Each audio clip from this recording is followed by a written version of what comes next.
Okay, so sorry for the late start. There was a combination of things that went wrong at once. So this is the TouchNDN tutorial. We are going to approach this tutorial a little bit differently than other ones that we've done in the past. So it should get fairly interactive fairly quickly in terms of installing and trying out some software, and we'll see how that approach goes. I think we're okay. You can leave them in the back. And so just to give you a sense of what our goals are for the tutorial and just in general with this project. So at UCLA REMAP, where both Peter and I are from, we do a combination of experimental, artistic, and cultural projects and technology research. Sometimes they're integrated. And this particular project, TouchNDN, is a chance for us to try to converge those two threads of research.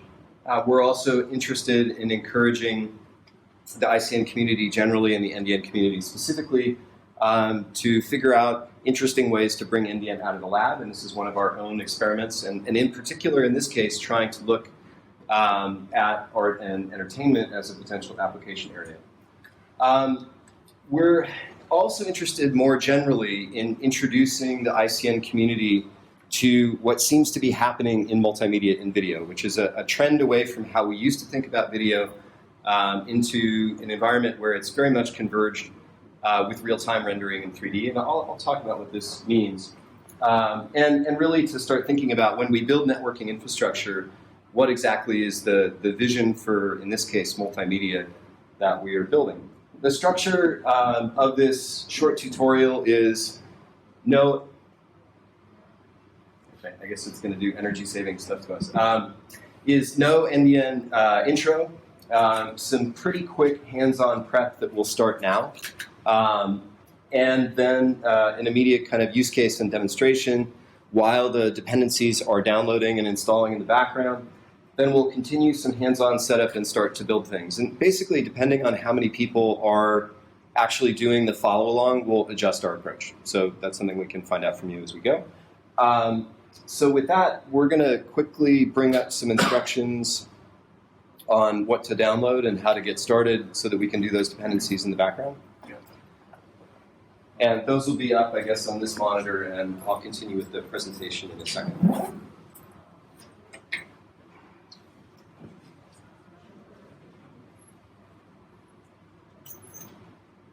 So I'm going to distribute a flash drive that has all the files that you need, and you just need to copy it on your machine.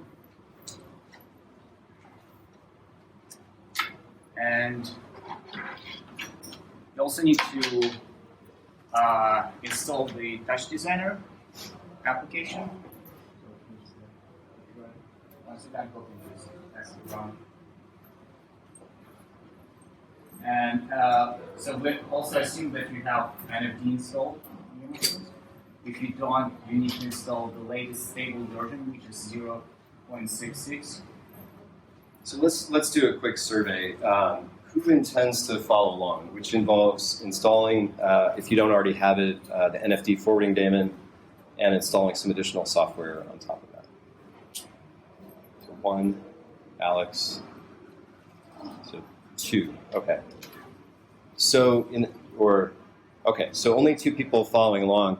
So that'll make things go faster. So we'll put up here the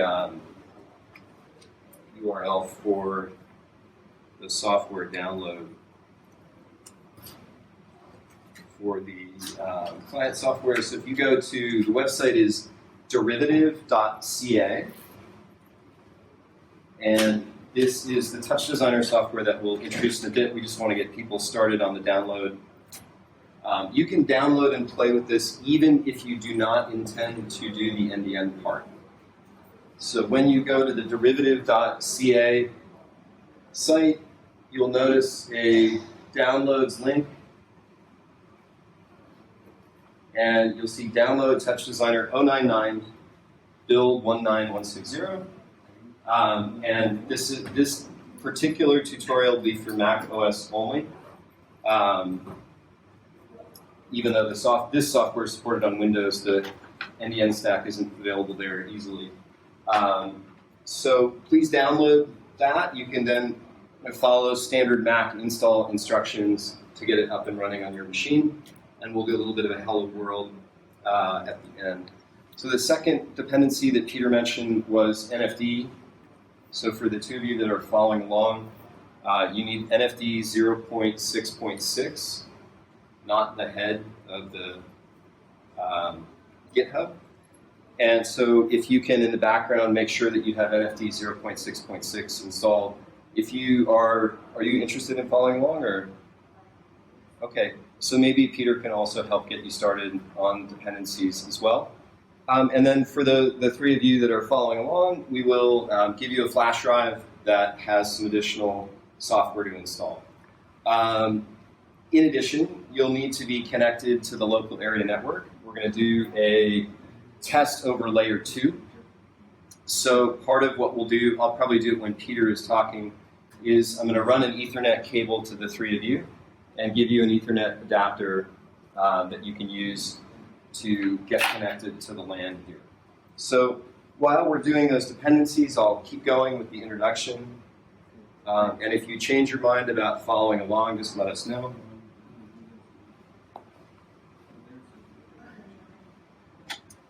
So we want to get to the point where we can show you how to build some examples, but in order to do that, we need to explain what this software is about. And then at the end, to talk a bit about the design details and have some wrap-up discussion. So we're in the middle of this hands-on prep in the background that Peter will help with. Is there any way we can turn off the energy saver on the laptop? No, it's the projector. Let me just see. Okay, so this may fade in and out as we go, I guess, to try to save energy. Okay, so the motivation for the TouchNDN project comes from our desire to integrate NDN with a tool that we commonly use, but I want to motivate first our use of that tool. So we have a way of thinking about video and film that is based on a historic analog transmission mechanism for film. So 24 frames per second, 30 frames, 60 frames per second of rectangles that are carried by the network, encoded efficiently, packetized, depacketized, decoded, and then displayed. But that 24 frame per second of fixed content is really coming from the analog tradition, or the analog broadcast model that started with television back in the early 20th century. So I wanted to show you just an example of a classroom project from our film department this year that shows a little bit more about how we're starting to think about video, which is as delivering a real-time assembled multimedia stream that's drawing from different modular components and assembling them in real time. So what you'll see in this video is some 3D volumetric video. So that each of these students that are shown in the video were recorded in a 3D volumetric capture stage in Los Angeles. This generates a point cloud, a dense point cloud of video that is updated about 30 times a second. Those videos are placed into a real-time 3D graphics engine, in this case a game engine called Unity. And then in real time, you can fly through that environment that mixes 3D models, linear volumetric video. They were thrown out of heaven that it be not tainted, but the depths of hell refused to receive them, since their presence incite the contempt of those there. Woe be unto you, despicable souls. Never again will you see a blue sky. I've come one fair year for died in their risen life. So too fell the bad seeds of Adam, one on the other at that desolate shore, like birds that attend. And among them. Okay, so these students are having fun and creating an exercise in 3D volumetric video that's then rendered in a game engine. In this case, rendered in the Unity game engine. And so this, of course, is professional world, this is an example from the professional world of similar technologies.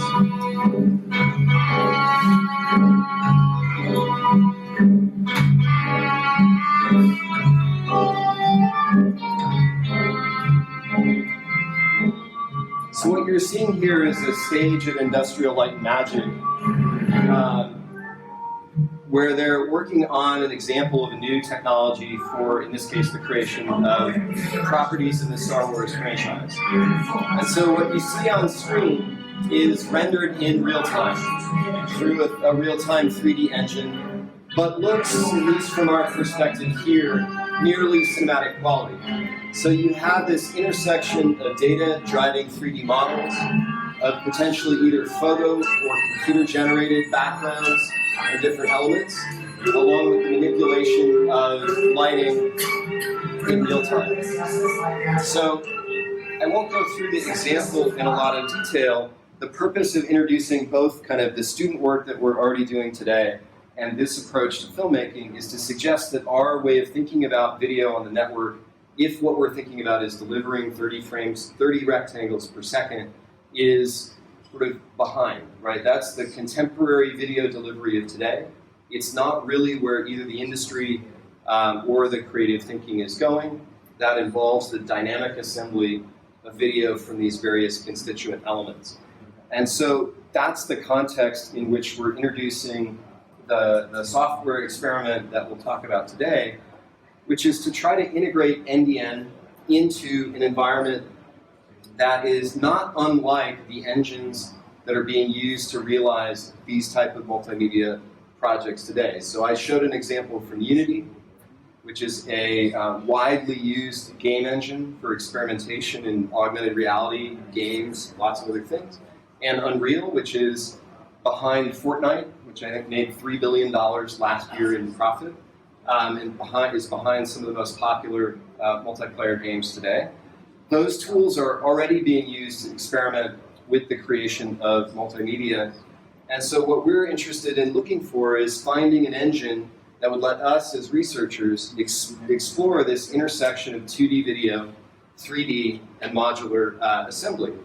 And at the same time, we'd also like to have it intersect with research interests of the ICN community that we're involved with, in particular, the support of this real-time creation of media that through edge computing. And so what we're going to introduce you to is first a visual programming environment called Touch Designer that actually fits these qualifications. So it's widely used in the live video installations, live video and exhibit design world. In fact, if you go to the MGM Cotai Hotel and Casino, it's running all of the lobby displays and systems there. So I think tens, hundreds of displays that are running extremely high resolution video are powered by this software. And so in this context of dynamic real-time media and the intersection of 2D and 3D video, it's an interesting tool for us to look at how we can explore the use of NDN. So with that, I want to show a kind of short video of an experimental theater project that will illustrate how we have already deployed TouchNDN in experimental projects. And so this is a little bit of a transition from where we're going. So those past few slides are about where we would like to go in terms of video, which is this modular real-time assembly for components. And this is heading towards a discussion of the last bullet that I mentioned, which is edge support of real-time assembly.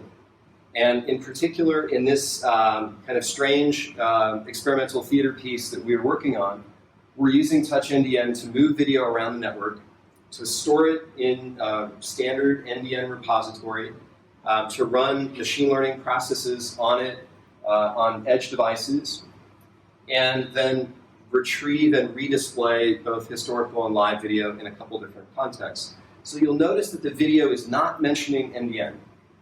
And that's for a reason, in that we see this experiment enabled by NDN and NDN not being the subject. And so I'll show this just to introduce the example that Peter is going to do live, showing edge computing applied to video streams in TouchNDN, and give it a little bit of context. So it's not going to mention NDN, but sort of look at what the video system is doing. And with that, I'll run the video, from this workshop that we did recently. And admittedly, the project is a little unusual, but it will tell a story. Reminds me of something, I don't know what. Entropy Bound is a workshop and a new play that is being conducted by UCLA REMAP. And our goal is to come out with an understanding of how the different elements, aesthetic, technological, written text, work together. Entropy Bound is about a woman who is recovering from a traumatic brain injury. The injury has left her unable to form new memories. This isn't the first time I've been here talking about The story is about someone who literally has to reinvent their character, working a script that rewrites itself with every performance. We are training a machine learning system to recognize elements of the performance. She is the recipient of a brain implant which is trying to replace the functions of memory, and it also summarized her social media from before the accident to predict who it thinks she might be. Her brain is then trying to catch up and meet in the middle, and it's creating this weird marriage of created memory and false memory, but trying to find a truce.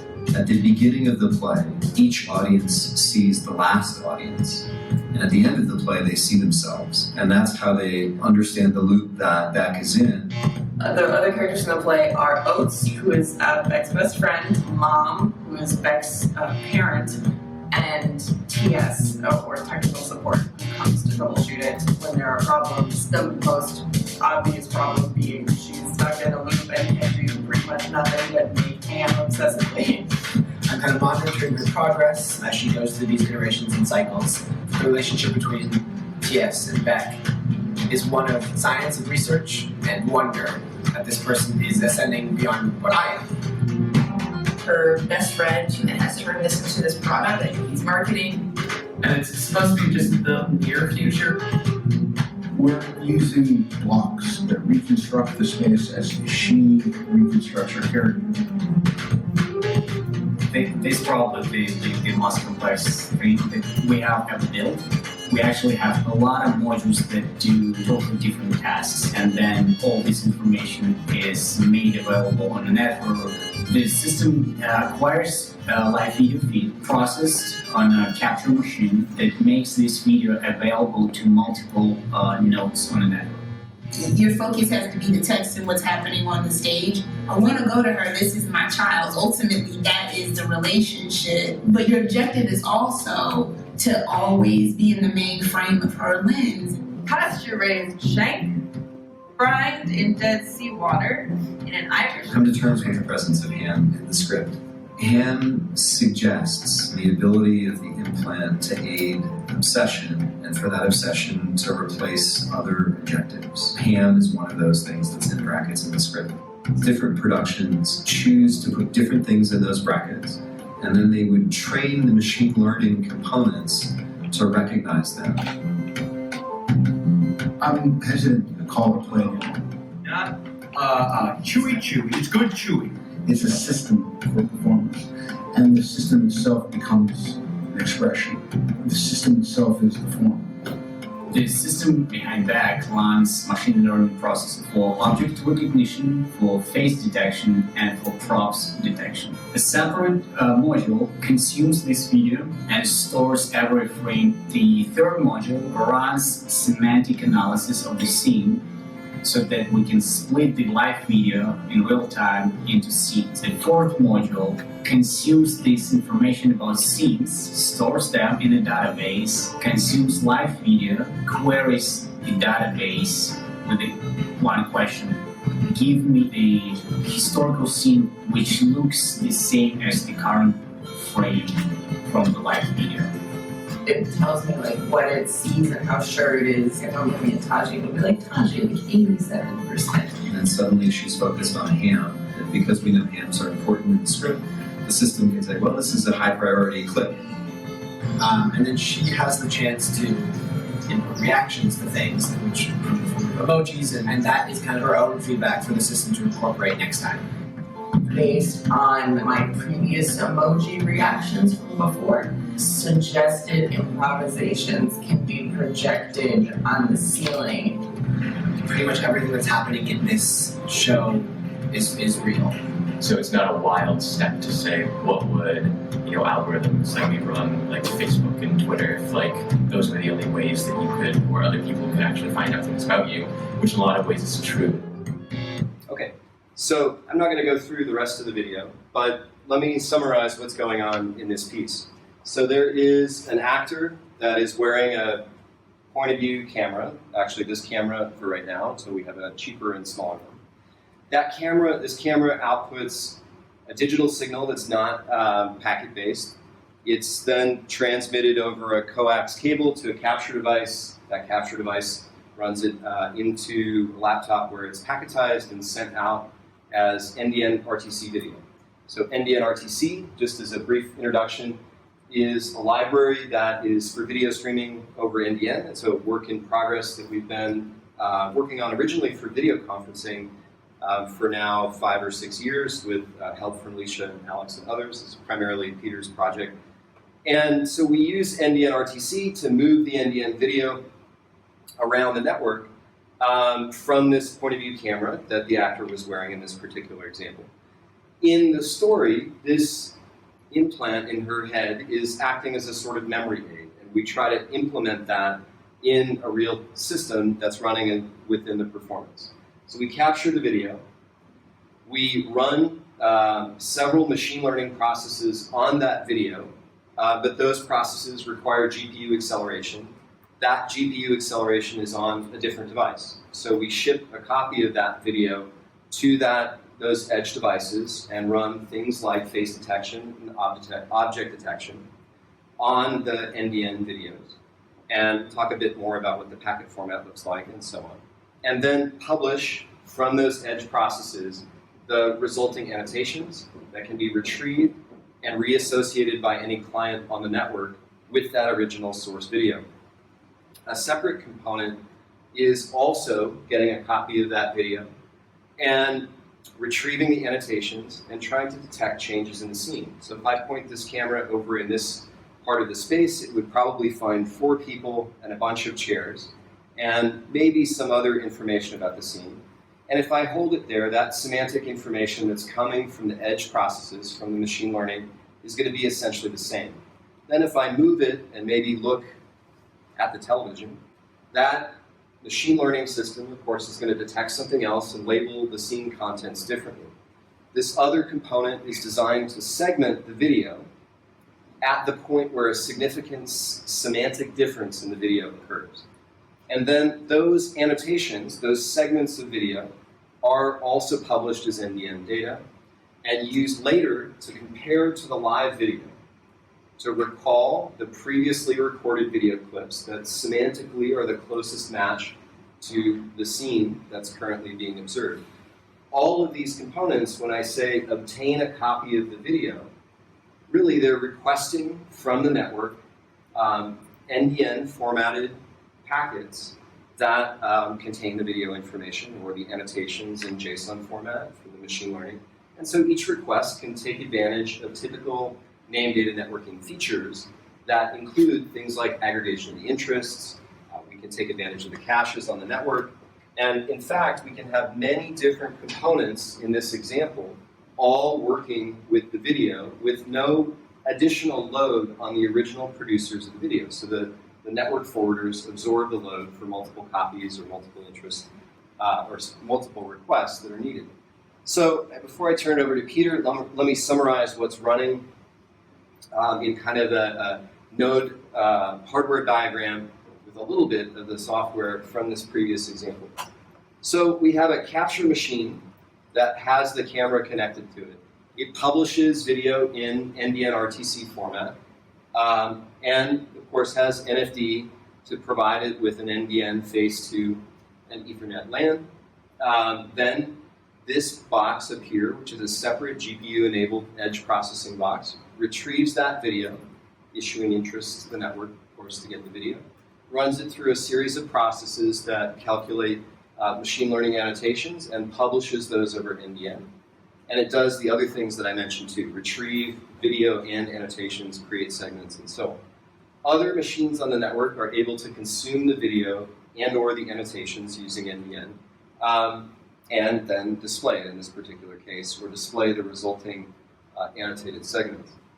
The storage is achieved by a repository that sits on the network and is pre-configured to issue interests for any of the data that we want to be persistent. And so it's sitting on the network issuing interests for the original, the live video source, the annotations of different kinds, and then any resulting transformed video. And all of this is happening in the example that we'll show here and in the experimental project that we mentioned in the video is happening over layer 2. So there's no IP involved, or no, in fact, hopefully there will be no IP configuration on your laptops necessary for this example to work. And so this is all kind of probably standard NDN kind of sales pitch, right? That many components able to share and access content without additional load on producers, named content that allows you to pick granularly what you want as a consumer. And so we'll talk a bit about that sales pitch at the end. But what is of interest to us is to be able to start composing these types of projects without writing interest data exchange as developers.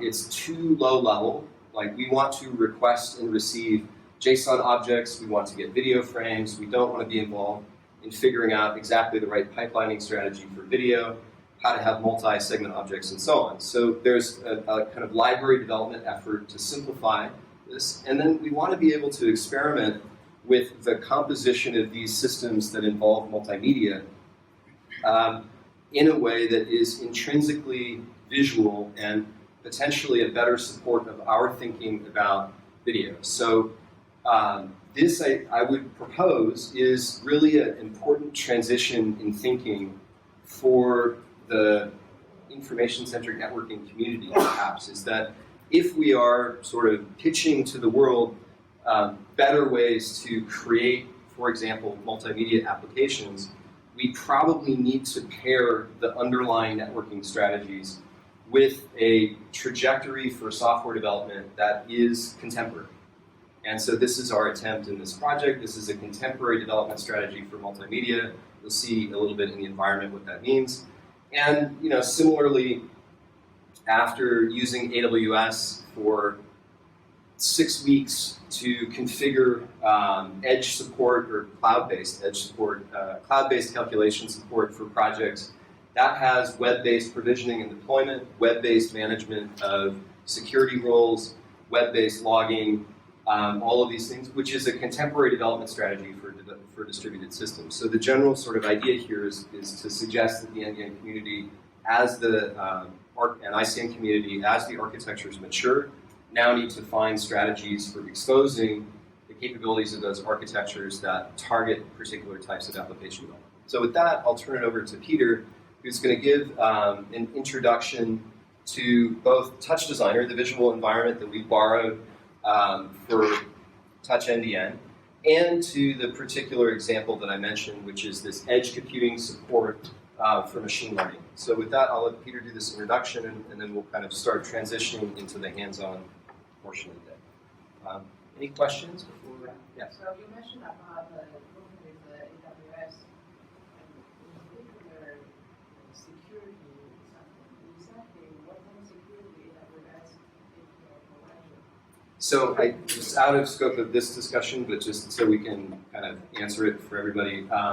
My limited understanding is they have role-based access control, and sometimes resource-based access control to all of their services. So it provides a way to manage essentially users that correspond to real-world people, roles that correspond to particular functions within the system, at the granularity of individual permissions within every service that AWS offers. So, but it's still on the per service. Typically, yes. Though you can assign those permissions in terms of resources as well. I mean, I'm not an expert, but the way that we're using it is, I'm not sure I understand the question. I mean, the roles are roles that are assumed by processes to have access to what they, the particular capability.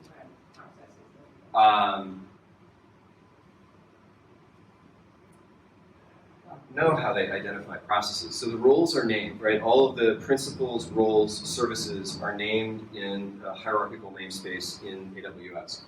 I'm not exactly sure whether each process at runtime has a name or not. It might.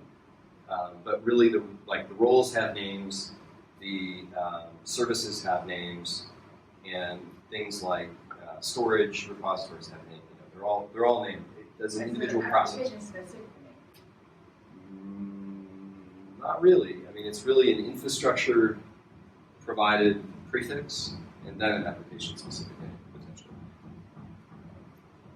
That's a whole other. It's a whole other interesting talk. Yeah. No, it's very important. So, what we're talking about here is focus on. For now, I think local area multimedia. So with that, I'll go ahead. So in this demo, I'm gonna introduce you quickly to Touch Designer visual programming environment, and we'll show you a demo of the Edge accelerated system that we. So it's kind of a prototype for the entropy-bound system that we built for the show Jeff talked about. So I'll start by opening a Touch Designer. So if you open Touch Designer on your machine, and you may follow along or just watch it. It's not intended for you to follow along.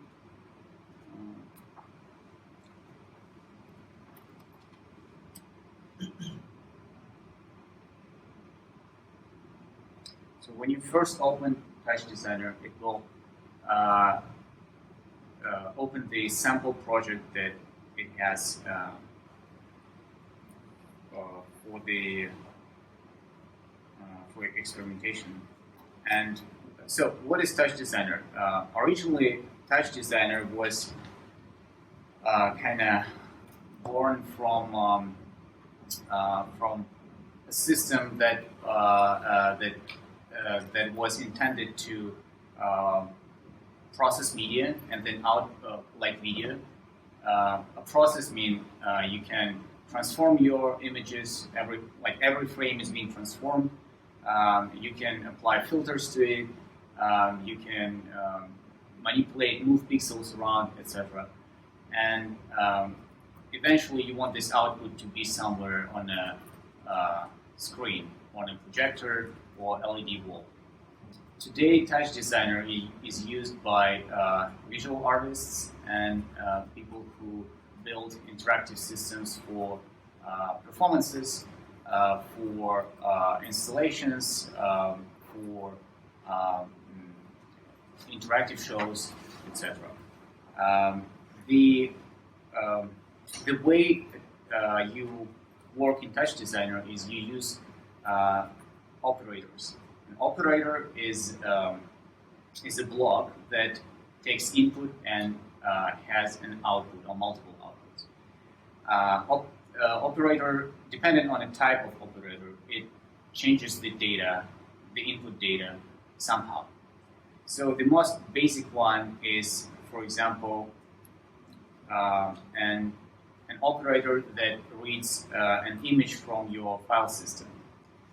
So when you open Touch Designer, you can start dropping these operators and connecting them. I'm just gonna go through the process really quick. So there is a operator dialog where you can choose any type of operators that exist in Touch Designer, and we're gonna choose one which is called movie file in, which basically reads an image from a file system. By default, it loads this image of a banana, and you can see the operator in a system is represented as a box, and inside this box you can see what kind of data you have in this operator. Right. So since this is the operator that takes input from the system, from the operating system, which is a file. Its output is a texture of this image file. So you can see on the right side there is a connection that you can attach more operators. So we're going to attach a null operator, which does nothing to our input, but it's a good example of an operator that has one input and one output. And now, for example, we want to do something with this image, so we want to apply a transform operator. By default, it has done nothing to the image, but if we open parameters of this operator, we can start playing around with them and modify the image somehow. And you can see immediately the effect that the operator takes on the data that is given to its input. And then this data can be passed further along the pipeline. So this is, so as you can see, if I rotate this banana here in the operator to the right of the transform, you can see the result of this transformation. So this is a very visual, interactive environment that allows you to combine operator networks in different ways and immediately see the effect that this operator take on a data that is being processed. So the so-called operator is because you need the copies, not that operator. I haven't seen the operation. So this is not, well, it might look like it's a copy of the data, but actually every preview previews the same texture, right? So every little window here shows what's on your texture that is stored on your GPU memory.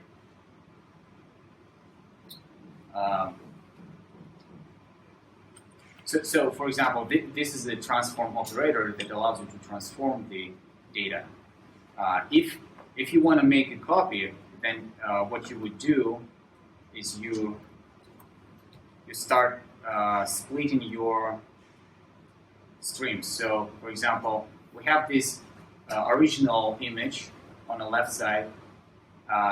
In this operator, it will be rotated, say 90 degrees. But we want to preserve the original image, then we're going to split the flow, and then in this operator, we want to scale it, for example, somehow make it smaller. So see, when you have this splits, you actually copy the data. You create another copy. Does this clarify a little bit?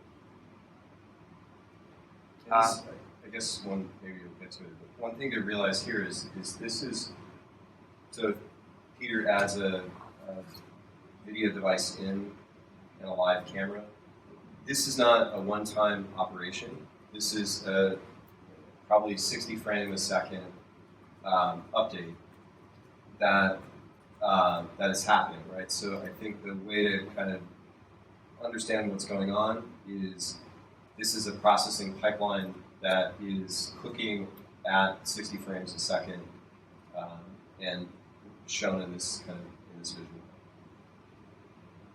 I see the connection. So if you make the changes to the original image, would that propagate over later?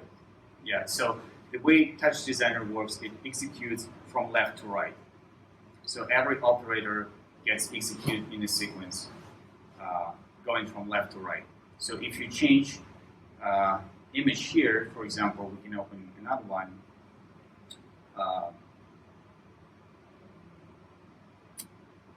So we loaded the new image here, and we can see that the whole pipeline has changed.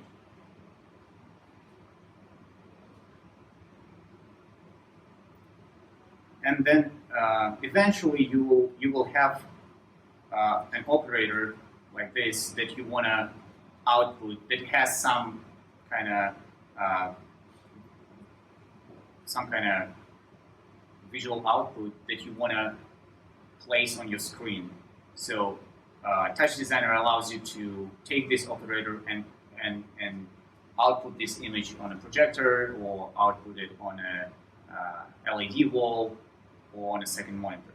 So eventually you open a window like this that is placed on your projector, which has the output. And the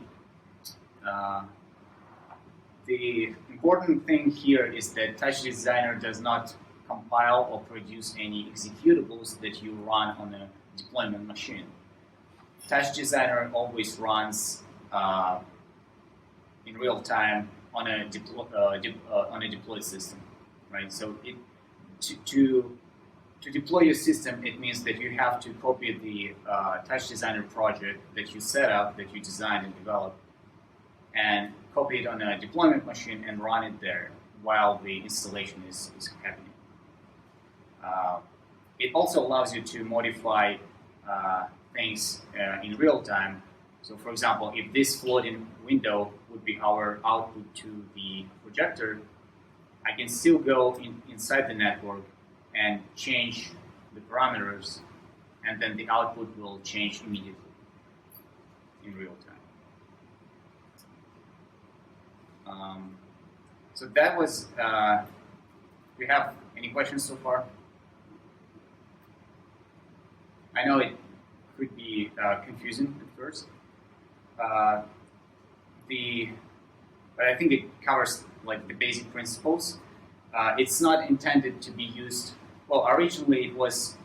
I think it was designed for people who are not programmers, to allow them to manipulate images and videos in a way that you would normally do with your, for example, 3D game engine.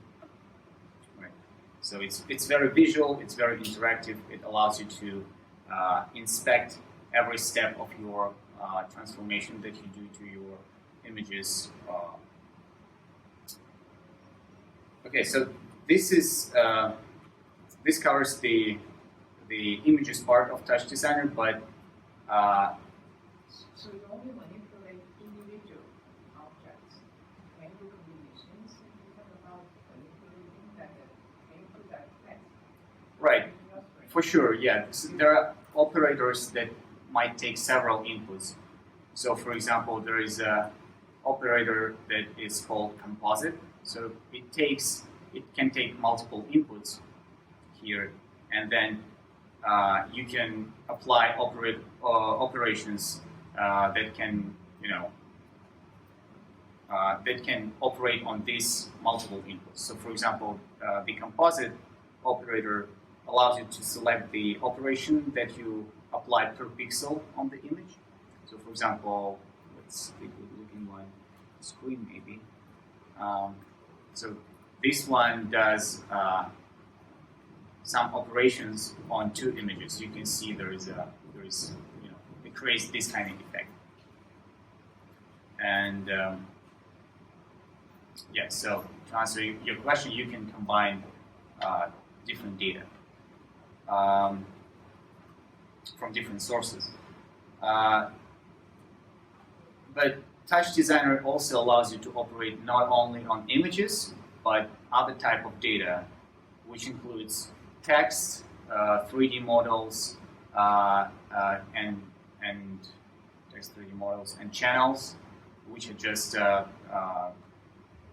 basically One-dimensional data streams. One-dimensional, Kind yeah. of named variables. What does it do with the text? So Understand the individual characters. So manipulate the eyeball, or you still take the text of images? no, so it takes, yes, it understands that the text is a string, basically. So for example, for the text operators, you have a special DAT type of operators, and here's an example of the text DAT. So if we put it here, it's empty by default, but you can type some text in it. And now we have this, basically speaking in programming terms, we have this variable that stores our text, and we can use it in our pipeline somehow. So the important thing to know is that you notice that this operator has different color from this operator, and all these operators that operate on images have the same color, which is purple. This is not accidental, so it was made on purpose to differentiate between different types of data.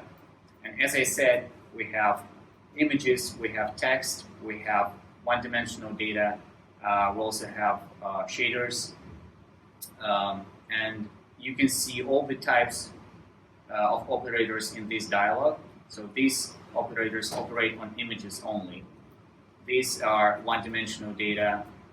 These operators modify your 3D models. These are shaders, and these are text data.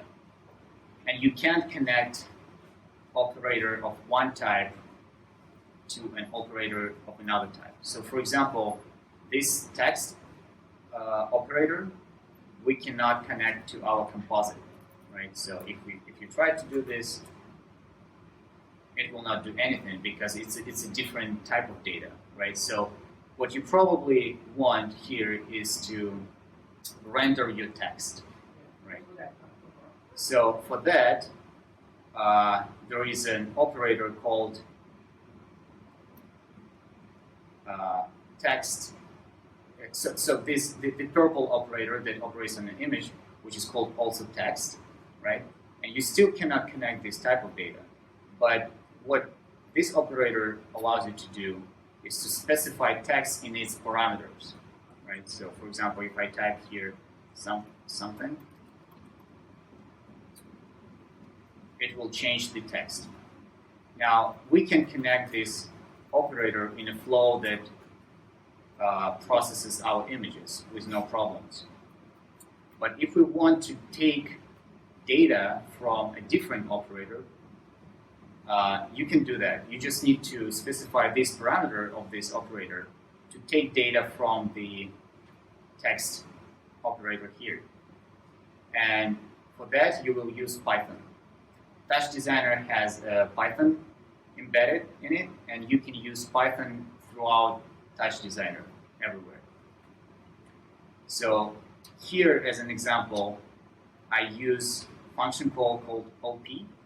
I specify a name of this operator, so we know the name of it is text1. So I type in text1. So what this function call does, it searches the operator with this name and returns a Python object that allows you to read the parameters of this operator or the data that is stored in this operator. So to get the text, you just access text like this. You do .text, and you can see that immediately the contents of this operator appeared here in a parameter for our texture. So we can see that our text is rendered correctly as we want it. And as I mentioned previously, it's all done in real time. So if you go back to your operator and add more text to it, it will immediately appear in a preview.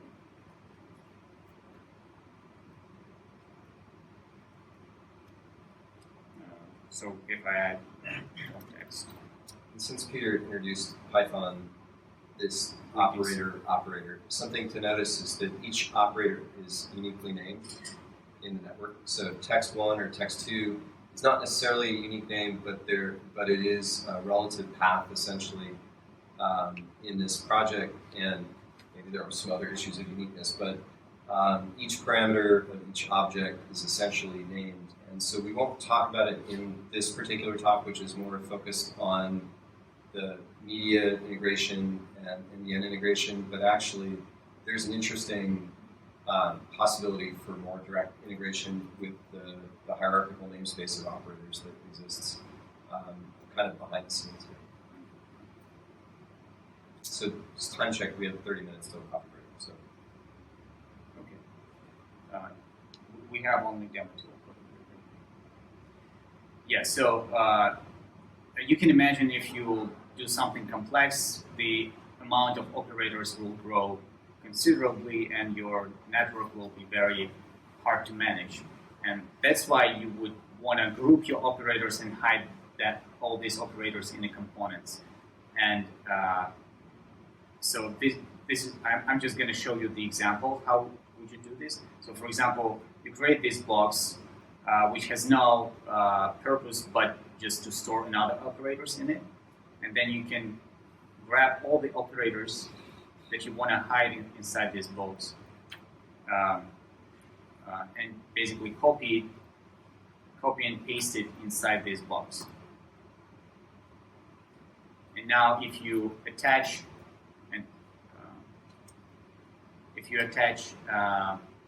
an out operator and you zoom out from this box, you can see that we have now a box that has an output of the processing that is done by our operators that we place inside this box. And this creates what Jeff mentioned, hierarchical structure in Touch Designer. So in the top of the Touch Designer window, you can see there is a path which tells you where exactly in your network you currently are.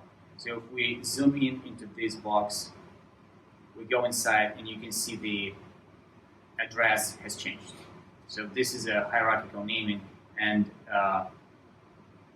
every operator inside this component can be addressed by a name by just adding slash and specifying the operator name. And you can see that Touch Designer automatically selects an operator. Okay, so with that, I want to switch to our use case, which is the Edge accelerated video prototype. So I'm going to close this project and open the sample project that I prepared.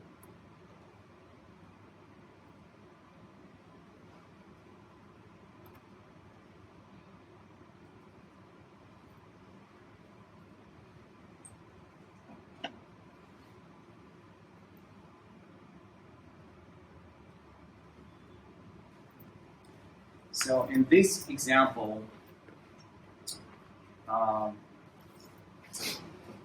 this is a prototype that has 3 separate machines. And it's a prototype of a system that does object recognition on a video.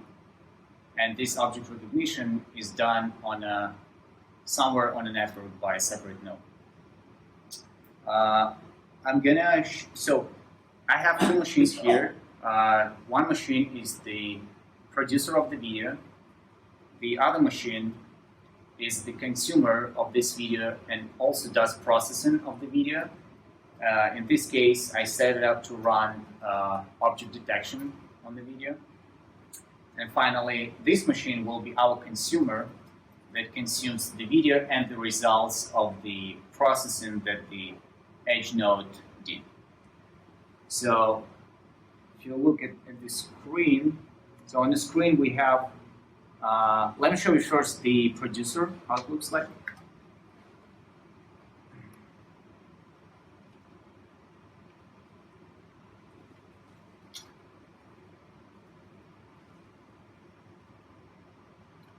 So you're already familiar with the with these operators.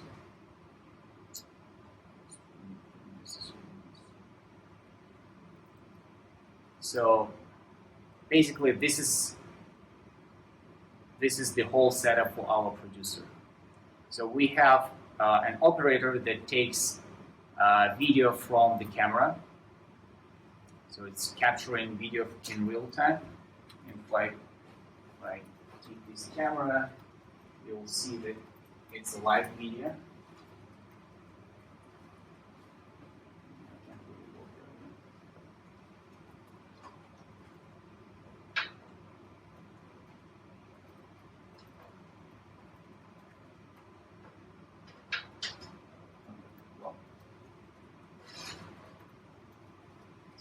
Here. And then this is just a null operator that does nothing. And here we have a stream operator, and this is the operator that has NDN RTC in it. So it's a custom.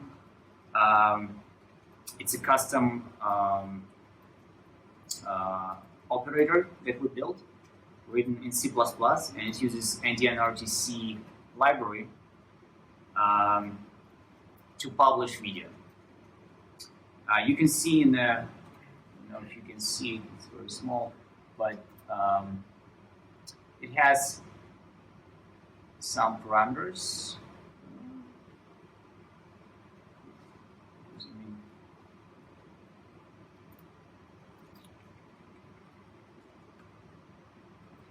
Well, it has some parameters like the address of NFD, and there are some additional parameters for the video stream. You can specify the segment size, you can specify whether to use forward error correction, sign-in, frame drops enabled or not. There is also target bitrate.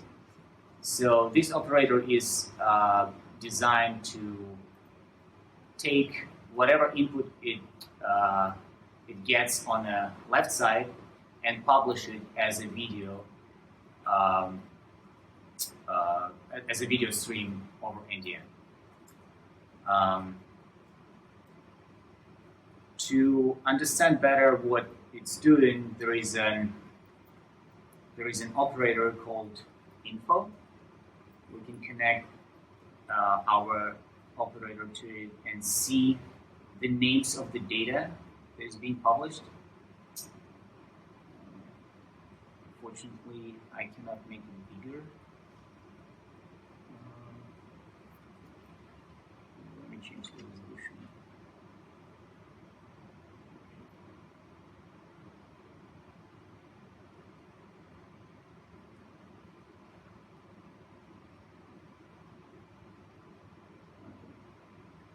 Should be better. So this is the metadata that we grabbed from our operator to see what's going on underneath. You can see that the every time it publishes a frame, it gets this name. The whole thing is the name of the frame. There is some metadata about the prefix for the stream being used and the information about the certificates that are used for the for sign-in operations. So I'm going to switch back to the edge node here.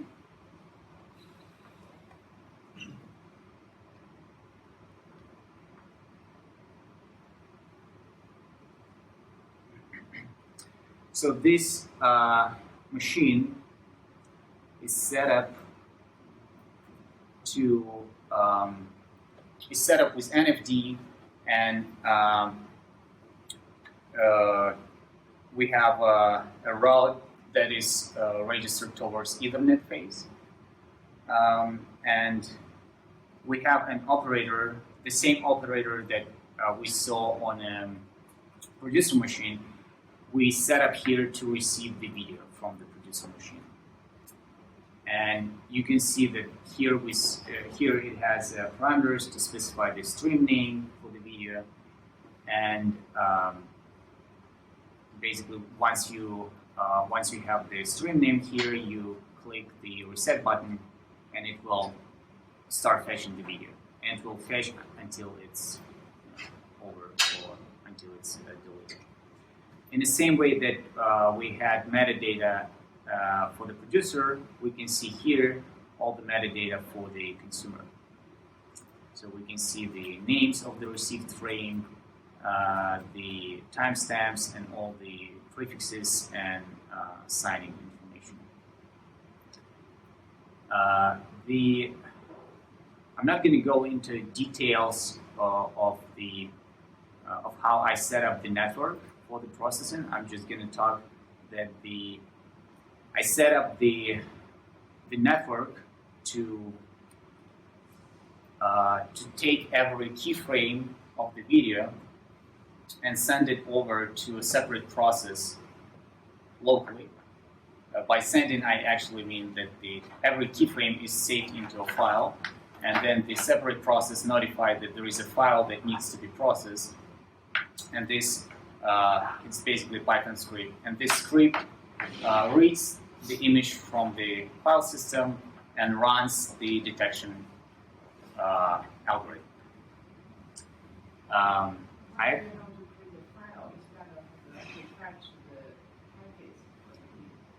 It's just because it was so I need to run a recognition process separately from Touch Designer, and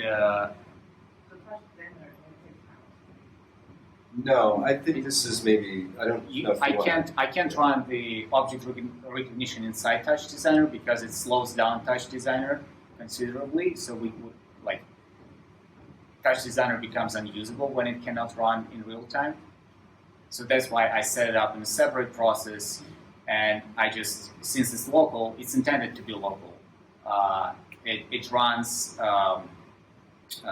It runs on the same machine. It reads file from the file system and spits out the detections in a file, text file that is being loaded back in Touch Designer. But this is an engineering detail. It's important not to confuse this with the model in the actual project. So that used an NDN RTC library on the edge node that fetched the packets directly, generated the annotations, published them as NDN data, and consumed them in Touch Designer. So this is just an artifact of this demo. In a real prototype of the system that we built, our recognition process does exactly that. It fetches NDN packet, runs the recognition, and then publishes NDN packets. It's just you need a very powerful machine for that, not like these MacBooks. So you can see here that we get every keyframe, and then we load the recognition data in here in these text operators. And now we want to publish this data as a NDN object. And for that, in TouchNDN, we have a custom operator that we built, which is called namespace operator. It takes text input of any data, and it also takes the prefix for the data, and it publishes this data as a NDN object. The exact namespace I actually can show you here. It's a what we call generalized object.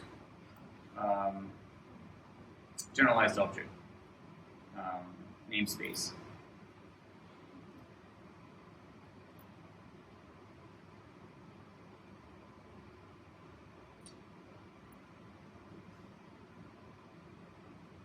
So this is the namespace that is being used to publish our data. And this is the name that we use to publish it, which is basically taking the full name for the frame and appending one component after it. In this case, it's just /object. And this is it. This is the edge node this is all Edge node is doing. So fetching video, running object recognition on this video, and publishing this data as a NDN object. Now on the consumer side, so this is the consumer where we want to receive our data. We have a similar setup. So we have the custom component that allows us to fetch video stream.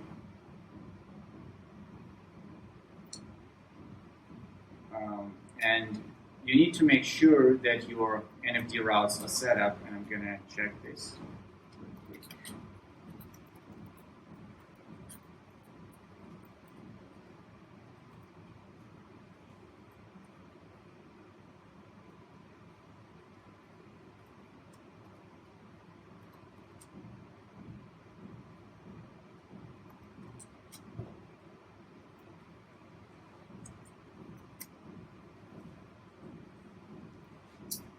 So once you set up your routes, you can see immediately it starts fetching video. So we're getting the same video as the Edge node is getting. And now from this video, we know the frame, the name of the frames that we receive. And we know that our calculations that Edge node is doing will be published under frame name plus one component. And here I set up my network to do exactly this. So we take the frame name and we create this name, which is a frame name plus objects component, and we use this name in a namespace. Namespace custom plugin, and we just ask for the data, for the detection data. Is there a typo in the name? Is it? No, I guess not. Oh, it's just the way it was. It's ours.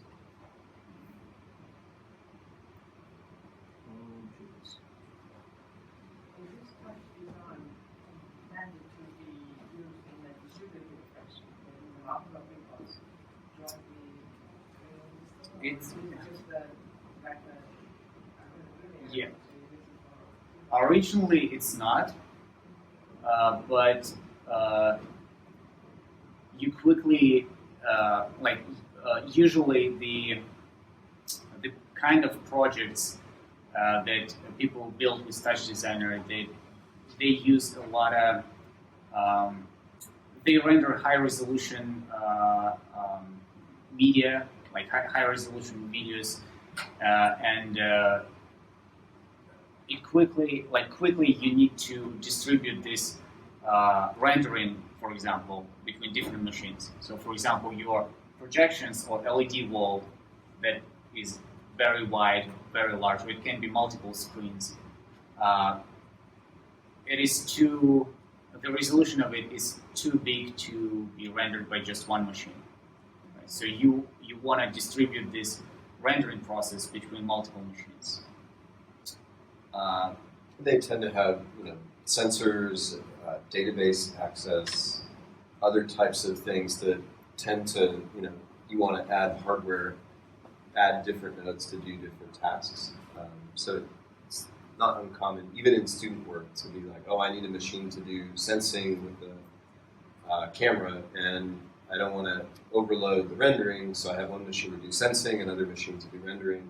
So it doesn't have, it has some networking primitives, but it's not,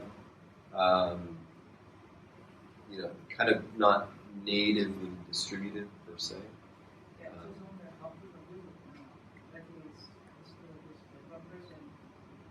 Yeah, it seems almost always multi-machine setups in larger or kind of more advanced situations, because usually people are really trying to get high frame rates, so they care about keeping CPU and GPU load down per machine, which leads you pretty quickly to having more than one box. But not for Not per se. They don't really enable that here. So not exactly.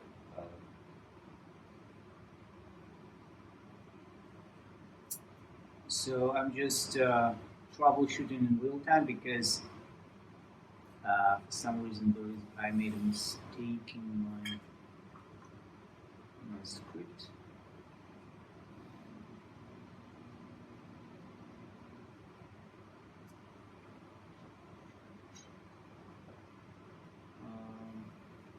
Is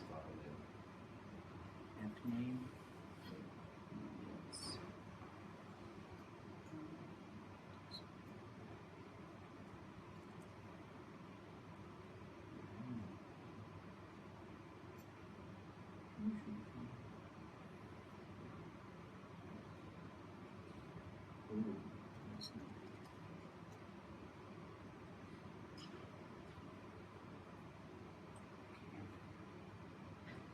There you go. So now we're receiving the data on a consumer machine. So I made a mistake in my script. It was just not publishing the data. So now we receive this data. Here you can see all the chairs and persons that it has detected. And what you can do with this data is probably you want to render bounding boxes on your video. And I set up, I built a Touch Designer network to do that, to take, as an input, take this textual data table and output the actual bounding boxes. So we probably want to overlay them on top of the video. So we take the video here, we add our composite operator, and we choose operation that is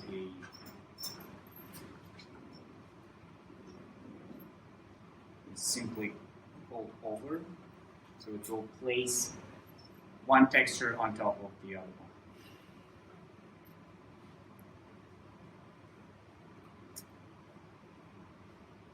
So fix that.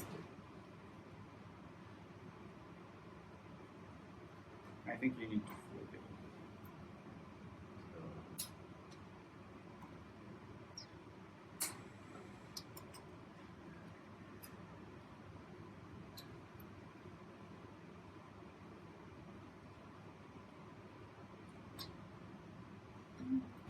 Yeah, maybe adjust it a little bit. So one of the things I guess to notice here is that this is laying the overlay, the bounding boxes on top of the current video frame. And actually, what's that? Actually, what you might do is delay the video a little bit and use the NDN name to align the annotation in time. So we're kind of this, because we're not moving the camera very much, you won't notice the distinction. But one of the things that's interesting for us is that each of these pieces of data has a frame number, so they can be realigned in time if we need them to. But it would delay the live output a little bit here. So we're not. It also does calculation on every keyframe. It's not running live video detection. Yeah. So I just need to work on the alignment. It's a good time for the coffee break. Yeah. On that, we're gonna break for coffee. If you have questions. So just to recap, what you've seen is a machine producing video in NDN format, another machine consuming it, calculating bounding boxes using an external machine learning component, publishing those as NDN data in a generalized object format that we can talk about if people want. Another machine consuming both of those things and putting them together. I think what's important here is that our consumer does not communicate with Edge node at all in terms of like even asking for a name. All consumer knows is that there is a name for the frame, and consumer knows that if I add /objects, I will get the object recognition data, or if I add /faces, I will get face detection data, right? So once we have a node that is able to publish this data, we can, the consumer can fetch it and use it. And we'll talk about implementation details a little bit after the break, but this is wrapping PyCNL. And so that's where some of the object names and things come from. But we're wrapping actually the C++ version of CNL. And the other kind of takeaway is the graphical construction of these networks, which hopefully, I think, just to Alicia's question, there's some really interesting things in the future if you had components that natively referred to things happening on the network. So there is some, I think, long-term idea of even being able to compose and connect distributed components. But in the short term, we're just interested in being able to kind of author NDN-based multimedia applications graphically. So that's kind of our preamble to some of the hands-on session, but we can also talk about some of the design details and issues that we find in implementing this, and give some specific use cases of what NDN offers in these kind of applications. So maybe after you're back from the coffee break, we can kind of assess what the interests are in terms of what happens next. Okay. All right. So from our brief survey, we're going to talk quickly about use cases.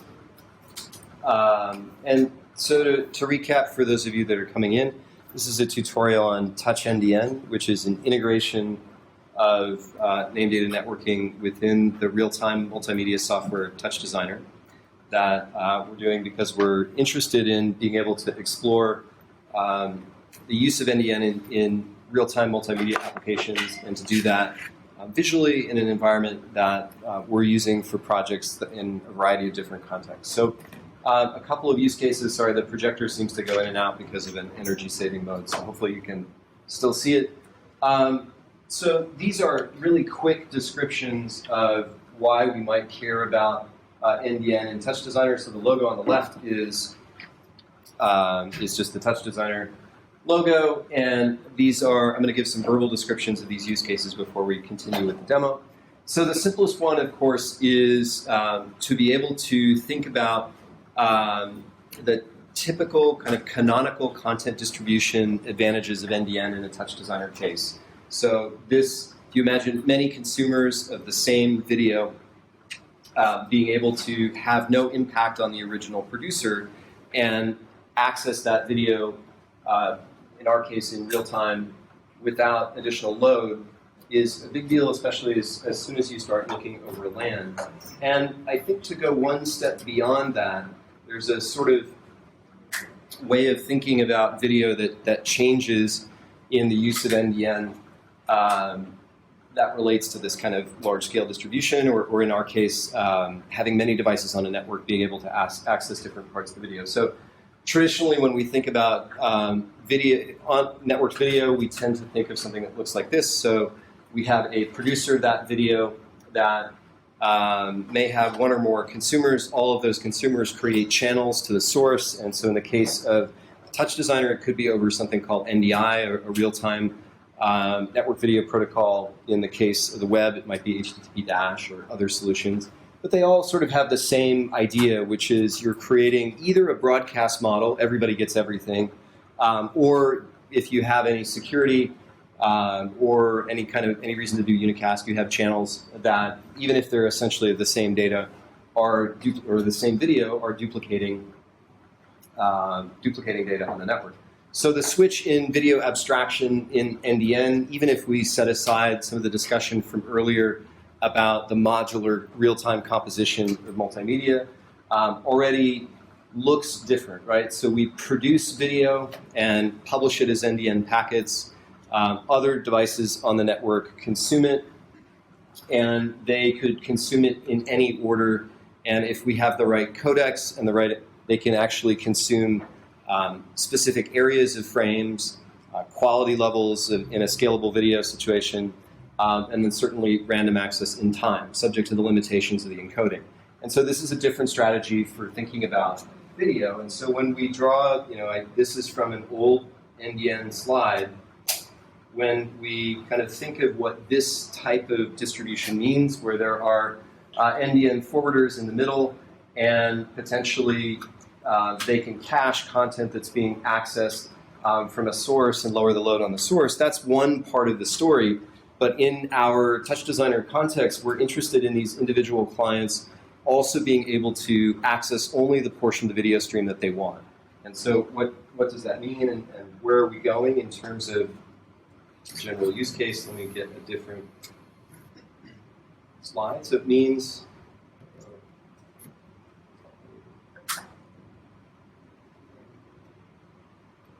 there's something precarious about the HDMI.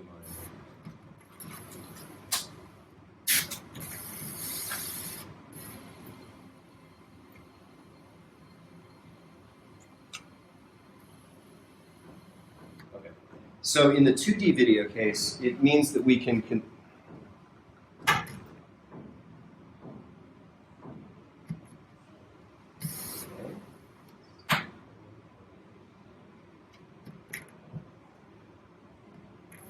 I didn't do the EP this time. You didn't do it this time. Yeah, that's true. I don't.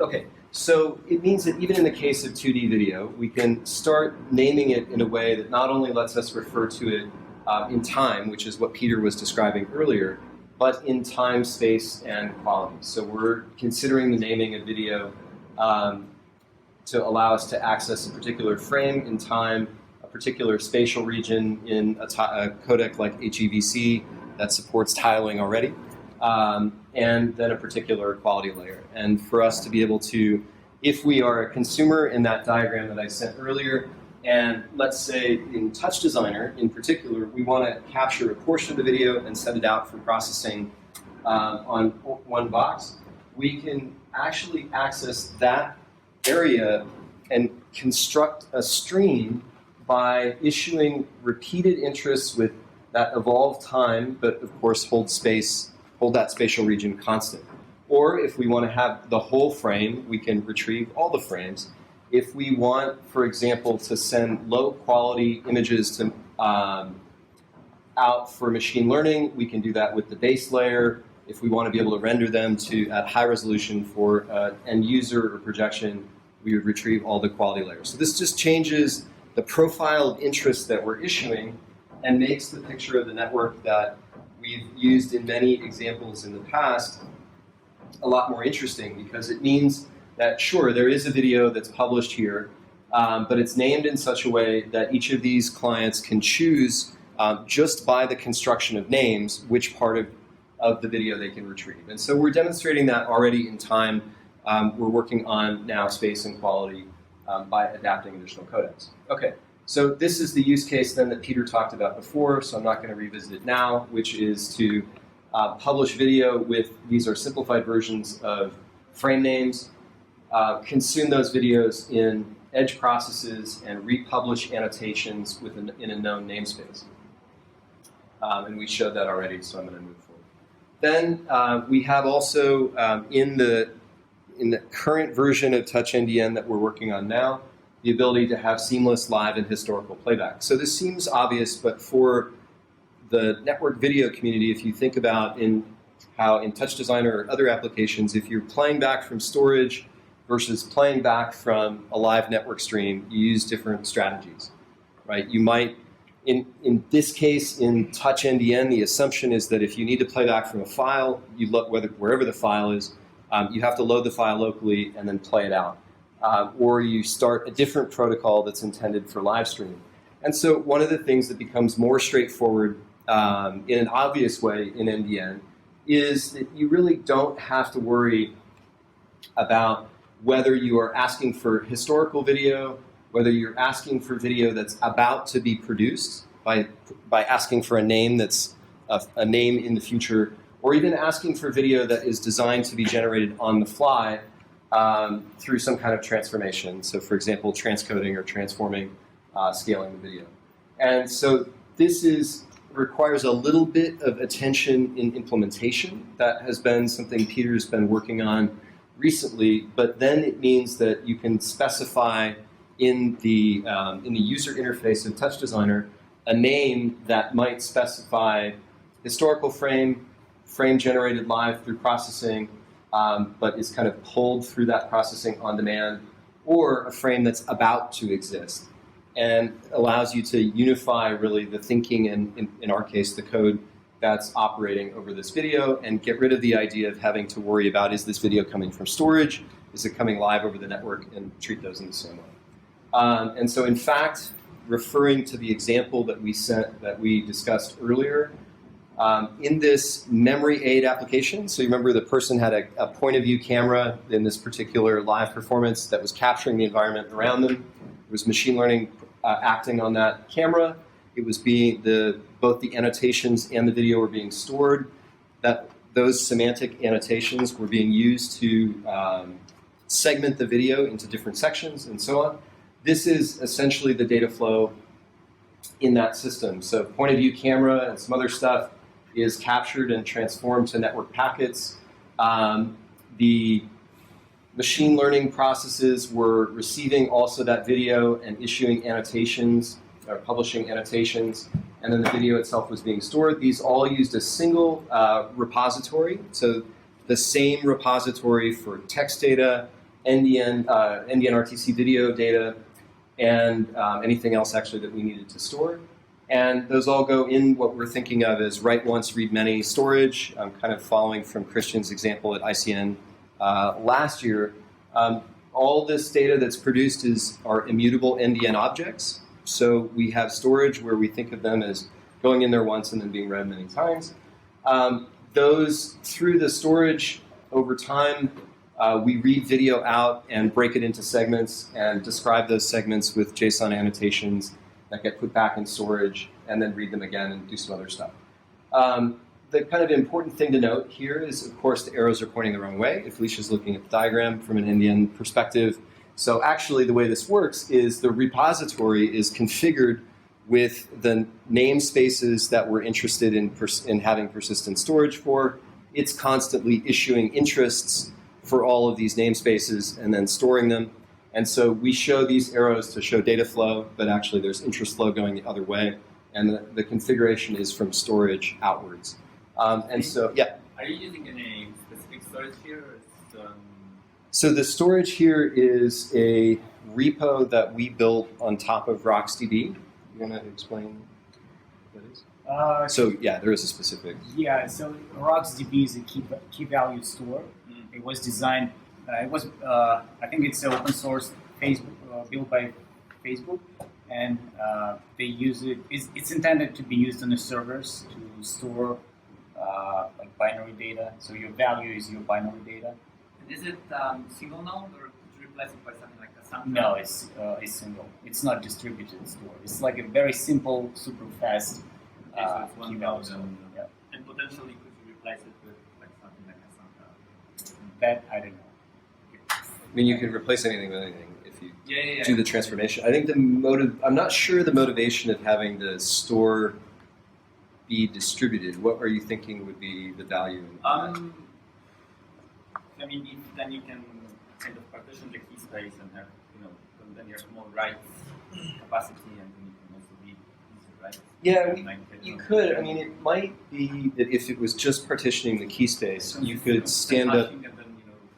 No, but you could also just stand up many instances of this and just tell them all to listen to sub namespaces. Yeah. So you might not get some like reliability and stuff underneath. You'd have to construct it for whatever your desired performance and reliability was, but you might be able to do that even just at the prefix listening configuration level. And so the intention with the RocksDB implementation was to have something fast enough for video. And the current repo implementations, it was unclear that they were going to keep up. So it was more of like a speed. One other detail that's interesting here is this repo has, with some help from Alicia's students, some pluggable-ish processes for being able to specify a fetching pattern that matches a certain application to consume a namespace in a certain order, a certain way. And that allows it to consume NDN streams or NDN RTC streams in the right fashion. Other use cases that we're interested in are kind of a variation of the spatial selection example. So if you imagine that you have a large, say, 8K video, there are many processing related things that you might want to be able to select certain areas for. But there's also a case for being able to allow you to do editing in real time or shot selection in real time efficiently over the network. So this is a paper, a computer graphics paper in 2015 that was suggesting kind of a move towards distributing large, high-resolution videos rather than and use them to edit after the fact from that master shot. And this is very easy to do, at least conceptually in NDN, right? And you can you don't need much of a transformation to go out to the network and request a certain spatial area to create a certain shot. You retrieve the tiles that you want and then refine the tile boundary in real time. And so the distinction with NDN over other approaches is the ability to get sort of higher performance from the network than you might with HTTP dash, right? So you have less overhead in how to provide the infrastructure and certainly how to secure it. You can see already people doing this, variations on this approach in industry. So Tiled Media is a company out of the Netherlands from some researchers at TNO who actually are aware of NDN. And they do viewport selection for VR rendering, kind of in a similar fashion, but without necessarily NDN. Just a heads up on something that we're working on and would love to have help is if you look at modern video codecs, they're being designed for parallel processing to take advantage of multi-core CPUs and multiple processing paths on GPUs. And so they're already starting to be tile capable. So we're looking at how to take advantage of the intrinsic ability to do tiling in these codecs to make spatial video available. Okay, last scenario and kind of the one that is deceptively simple and that we might need help from Alicia's group to make sure it works in implementation because we keep getting stuck a little bit. So in the networked video world, if you have a high value live production, so something that's intended to broadcast on network television or streaming for a large audience, and you have kind of up to about this point, and I'll explain what the acronym is in a second, you have broadcast video infrastructure. So you have lots of hardware boxes for capturing and managing the distribution of video that are quite reliable. And then at some point you start to packetize and put things over the network, and things are still a little bit, they're a little bit less reliable. So they could be less reliable in a couple different ways. Maybe you are worried about your processing crashing or failing, or your IT hardware failing. So you might want two different boxes doing the same process. Maybe you're worried about your connection to the internet being reliable, so you have two different or many different paths out. Now, all of these things to achieve a kind of redundant production and distribution path are a little bit challenging to do over IP. So if you imagine at this end, there are mobile devices or televisions, or in our case, devices that are intending to receive video and project it out for a large audience. How do you achieve that redundancy? Well, there are a couple different ways, right? Those boxes in the IP world, these consumers need to know the different options they have for sources of video in terms of IP address, how those IP addresses map to content level information, which stream is going to come from where, if you have more than one stream. And you have to make a decision about failover. Either they have to consume both streams to be able to switch over immediately, which is bandwidth prohibitive, especially for end users, or you have to tolerate a glitch, right? Something goes down, you make a decision that it's gone down, and then you switch over on the client end. And depending on what's going on in the middle, that could take some time. Then you also have kind of a load management issue, which I'm not even really talking about here, right? So there's a load distribution issue if you have lots of potential clients. So in the NDN world, and even in this simple production example, which is we capture a live camera, like this one, through a broadcast digital interface, we use a hardware distribution amplifier to make multiple copies of that. I mean, you could make each part redundant, but I've tried to keep it simple. So you make multiple copies of that outside of the packet domain and outside of your IT system, you capture it and process it twice, and you publish it in NDN with the same names. And then you're done. Right? So assuming your forwarding strategy somewhere in here, whether this is a LAN or a kind of wide area NDN network, assuming your forwarding strategy does the right thing, it's already potentially distributing interest between these two sources, and there's no additional overhead or configuration. And this is a huge sort of fundamental advantage, and in kind of the way, starting to go from, just can we do video over NDN to why do it over NDN? And if you combine this with the ability for individual consumers to make selective decisions about what part of the video they're retrieving, in all the ways that we've talked about before, you get a huge advantage in the simplicity of the distribution network, whether it's for local video or something that's distributed eventually over the internet.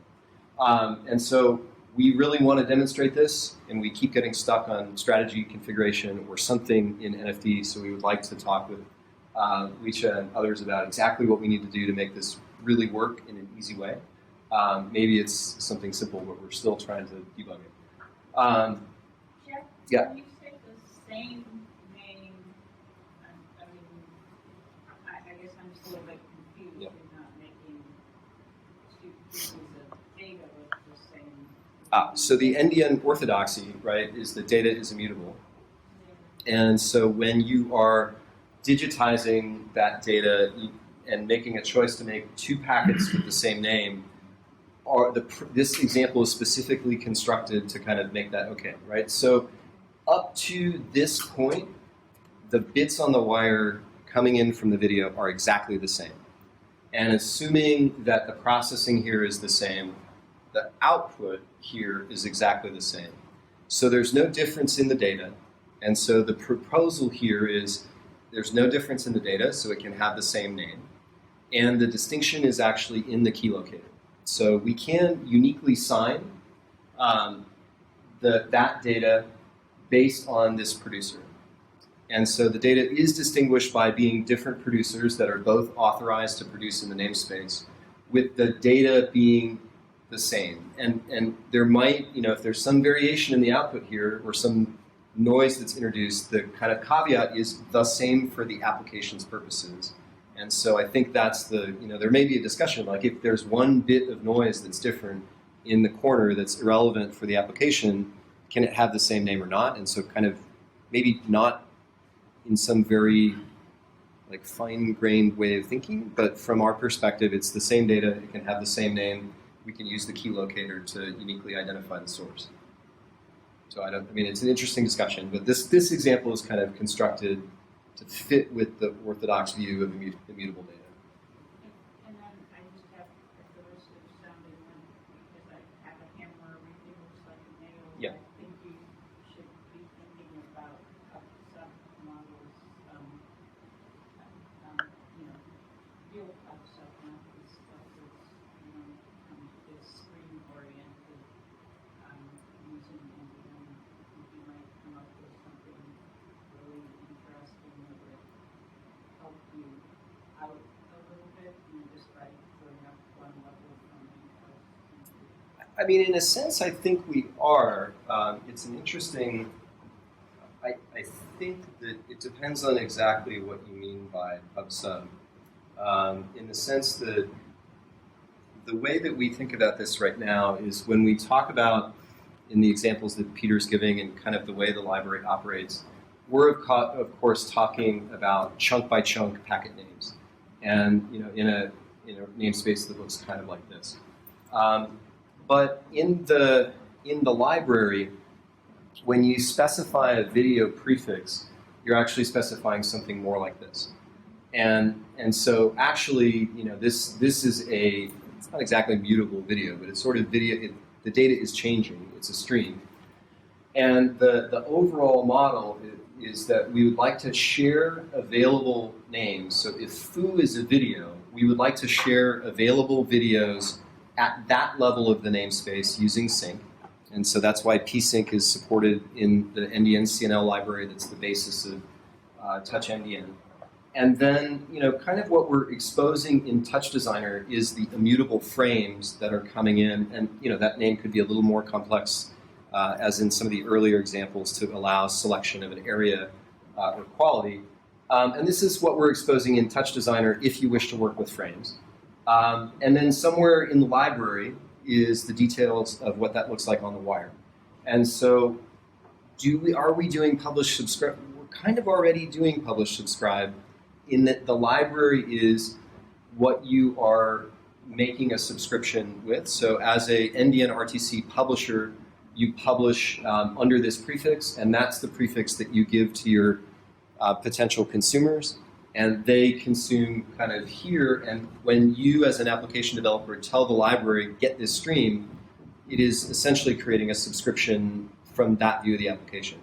Yeah, But I don't know if you're suggesting something. Yeah. It's very self-oriented and just saying you need little communication models for the matches. I'm. You're probably right, but I'm interested in how it would change what we're doing. Yeah, I mean, I'd have to know more about exactly how you're doing it, just a couple of things. And when you say, in this case, PubSub would allow the publishers of the video to know information about the subscriber, or what's the distinction? No, I guess I was thinking about you get away from some of the fiddliness with everything being an interest data transaction, where when you issue an interest, right, you get a data back, and that interest goes away, and so instead, if you were subscribing to the frame, and if not, then you could gather more of them, regrouping the template. I mean, I'd have to know exactly what you're doing. It just seems to me like there's another thin layer of support that might help you out a little. It could be. Matching what you're doing there to what's in the NDN. Yeah, I mean, I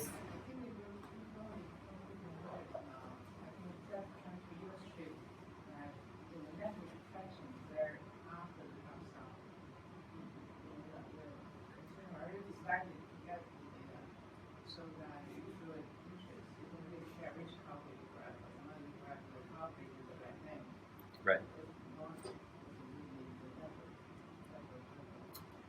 Yeah, I mean, so this is, I think this is still essentially relevant for helping people understand what's being built here. So we can keep going and see, as I explain it, whether you could help us understand where that layer might be. So the way TouchNDN, which is here, sits in the stack in these examples that you're seeing is we create an application, which is the kind of network that Peter put together in Touch Designer before the break.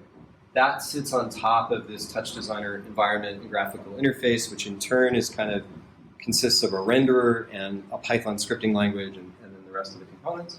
And then underneath that is a set of object adapters and bindings that show up as objects in Touch Designer. One of those is a namespace object. The reason it's called namespace is it's kind of inherited from the PyCNL libraries, which we're going to give a talk on tomorrow. And that kind of basically provides a abstraction of a hierarchical tree of names as the interface for the application.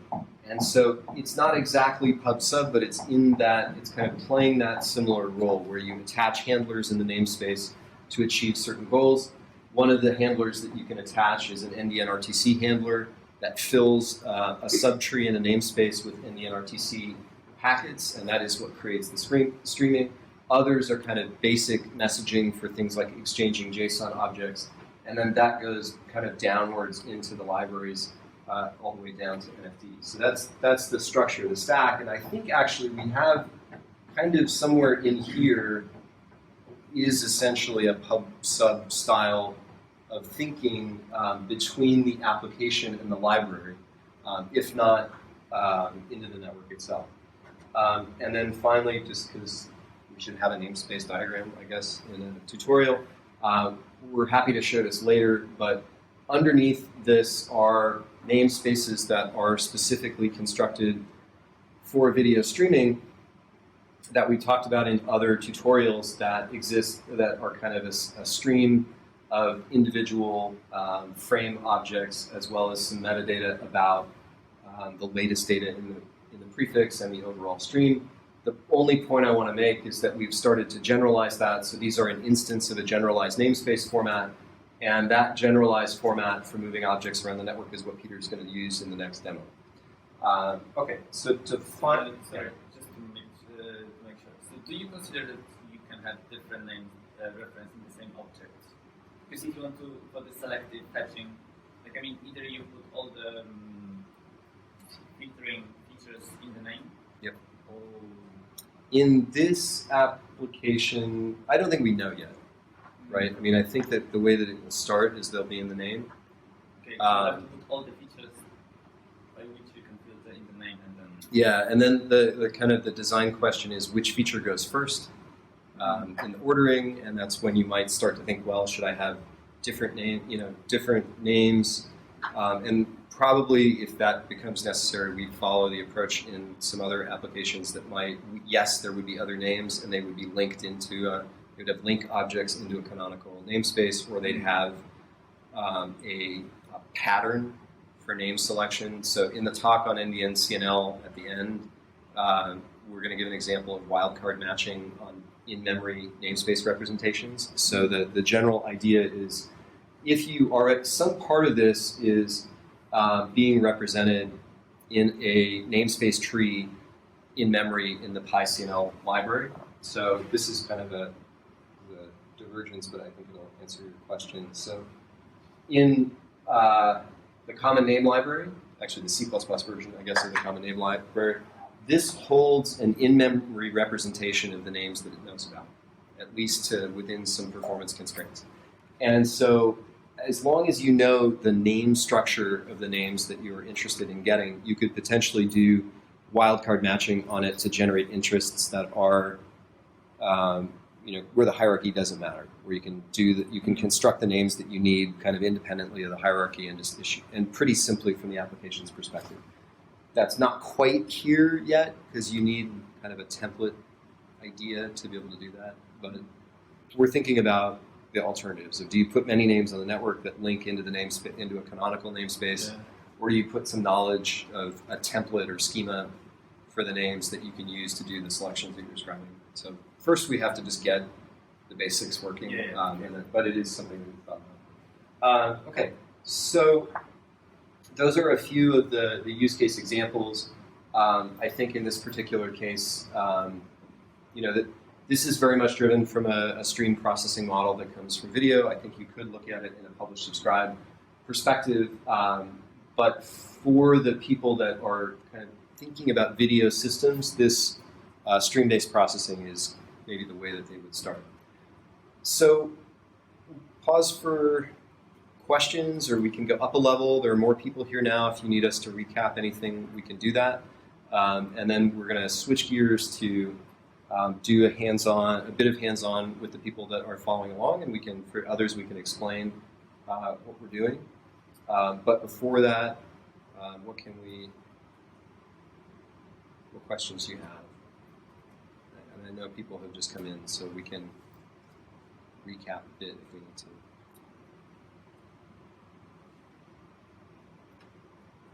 Okay. So we'll get ready for the hands-on part. There are 3 people that have network cables and have the software installed, so we'll work on, and you'll see us kind of work through what the steps are involved in that. Again, for a recap, you're going to see a bit, zoom out on this guy. So for those that just came in, the soft introduction to Touch Designer is a high-performance 3D and 2D graphics engine that has a visual programming environment, and we are using it to wrap NDN communication so that we can experiment with different types of multimedia applications constructed in this visual way. You can see that at the far end, you see some incoming live video, or actually that's incoming network video, so there's a little delay. So that is a C++ implementation of the NDN RTC video streaming consumer that then is publishing the stream that's coming in into a texture in Touch Designer that can then be manipulated. And then I think we're going to do some non-video examples with the next, and you'll see a bit of this kind of simpler side of the library. Okay. So who wants to follow along? Try. The only thing you need to have MacBooks. I will give you a laptop that should have everything you need. So we have 3 people who wants to follow along, right? Okay. So let's see. I will need to help you create routes and stuff like this with this one.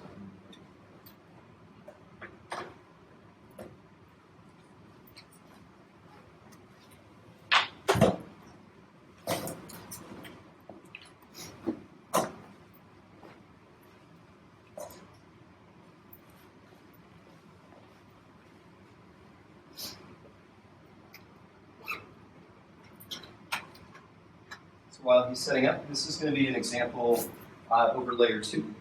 So the reason that we're running network cables is to just establish a Ethernet network here.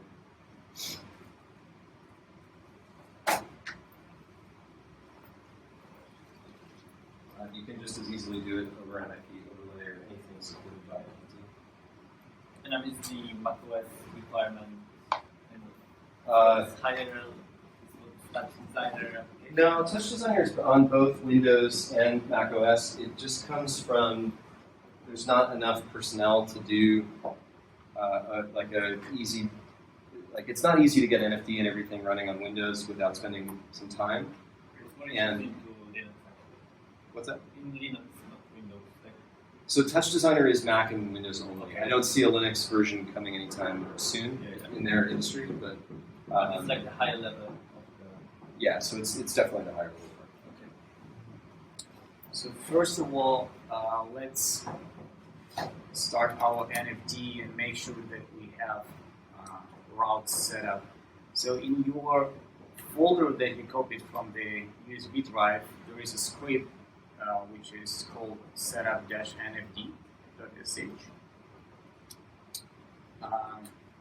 So we can run this script to set up routes that we need.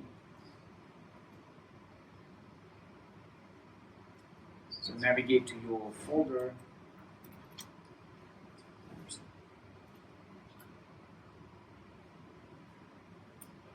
This script takes as an argument, it takes the name of the interface that you're going to use, and we're going to use our Ethernet interfaces.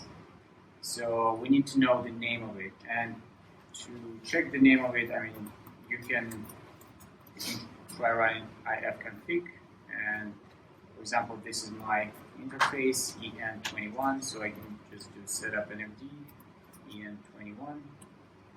This will register 2 routes on NFD to use the Ethernet face.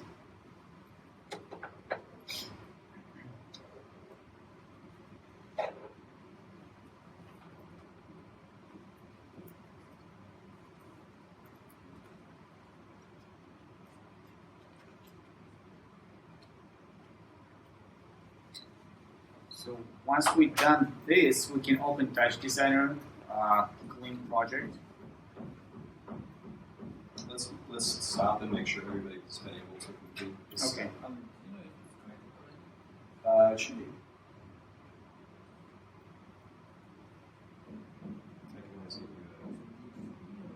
There's going to be no. So you want to look for the. There's no DHCP. There's no IP. So if you look for the 169 self-assigned IP address, you'll probably find it.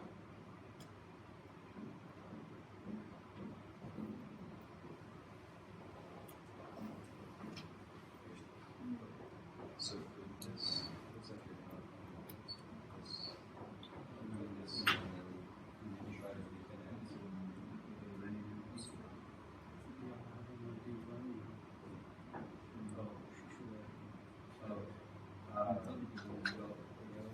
So are you going to try to remove your routes?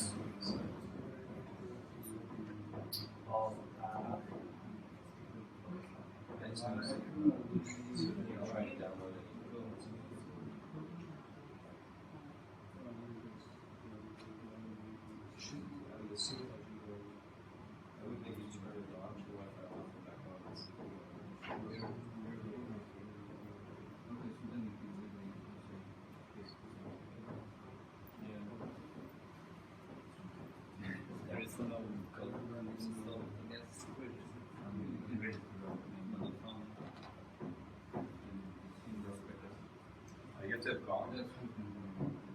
Yeah, maybe we can do it manually. Let's just do it manually. That's Yeah, without this yeah. script, that will be faster. Okay. So to do it manually, so first locate your interface name. I use ifconfig. Look at my IP address and use this and find my interface name. So it's EN21. In your case, it could be EN5 or something. So now we need to find a face ID in NFD that is that corresponds to this interface. For that, we use command nfdc face. It will spit out a lot of information on all our faces. It's very hard to read, so what I do usually is nfd face and grab by my interface name. And here we can see that I have face ID 275 that corresponds to my Ethernet adapter EN21. So this is our face that we're going to use to register routes.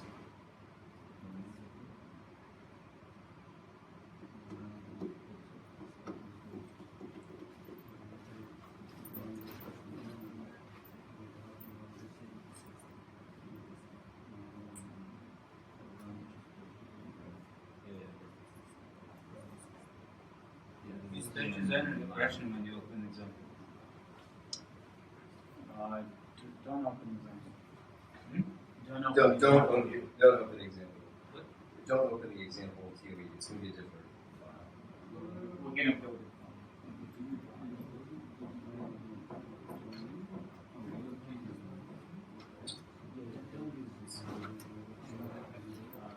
Okay, and for those of you that are interested in Touch Designer and don't want to go through this process or aren't connected right now, if you want to download Touch Designer and just see the video processing functionality, you can go to derivative.ca. So it's the company that makes the software, and we don't get paid for endorsement. We just like their software. Derivative.ca. And you can download the Mac or Windows versions and play with it. Of course, it's not going to have the NDN functionality, but if you're interested in that. So I need to create a derivative account. Yeah, you do. So you'll need to create an account, and you'll get a non-commercial license. You just register, you get a non-commercial license. And you can use that. So it's going to fly with the tower. So I suggest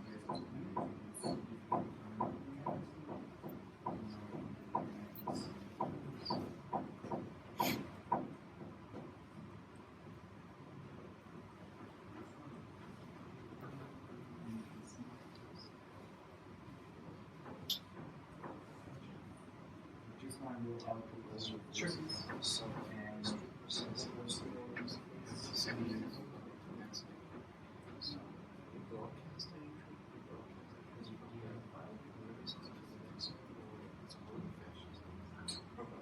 I mean, it depends on your scenarios. Let me answer that for everybody.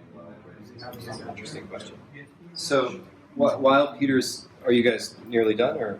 we need to connect. Okay. While Peter's finishing up, let me answer a question that was asked here. So, I think the question was, let's say you have a multi-node network of these Touch Designer processes. How do you get interests from one to another? What is the how do you configure the forwarding? In many of our examples, we're working on a LAN and we're doing Ethernet broadcasts. And that's the deployment here that we're going to do, because many of these kind of, so I don't know if you were here in the first half. I missed the beginning. Okay. So for example, just a Touch Designer use case example. So in the MGM Cotai hotel that's here, there are LED, high-resolution LED displays throughout. Those displays are, the graphics that are in those displays was by a company called Obscura Digital in the Bay Area. They use Touch Designer to drive those high-resolution displays, and they have a local area network. I don't know for sure, but my guess is in that use case, everything is on one LAN. And so you don't need to set up forwarding routes beyond multicast or broadcast, either IP or Ethernet network. So that's what we're doing here. So it's a reasonable use case. In a wide area setting, it's the same problem as any NDN application. You have to figure out how to inform the nodes that are participating in the processing of where to send interests. And so there's no difference in this application than any other NDN application. And so there are a variety of different proposed solutions for that range from kind of management, large-scale internet topology, or internet-scale names, the way that we do now, or rendezvous. So, for example, if your application has many nodes, having some rendezvous source to figure out where to issue interest to, and using forwarding hints to get to it. But in our applications, we would probably be able to do either LAN broadcast or statically configured routes that get us to different networks. But this is an open and interesting area. Like, how do you configure the NDN underlay with the least amount of effort? So once you find your Face ID, you can start registering routes, and we're going to register 2. So the first one we're going to do is /TouchNDN. So the command looks like this: NFDC route add. Then you specify your route prefix, and you specify Face ID.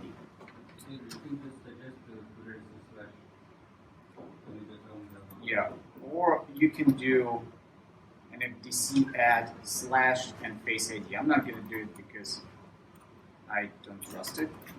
I'm going to register TouchNDN and Touch Designer, but you may want to try registering / and C. Let's have everybody do the same thing, just in the spirit of functionality. So let's do that.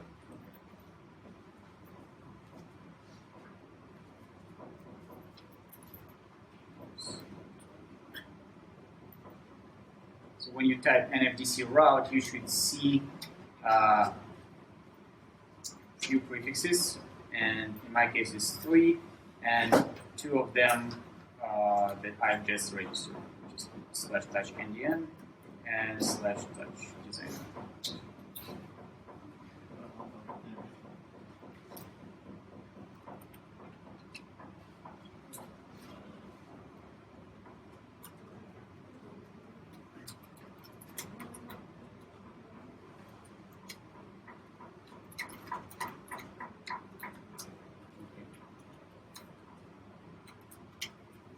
Do you have routes registered?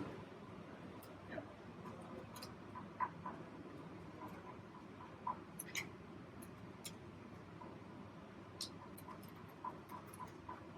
So now let's open Touch Designer. I already have mine open. Usually takes 5 to 10 seconds to start.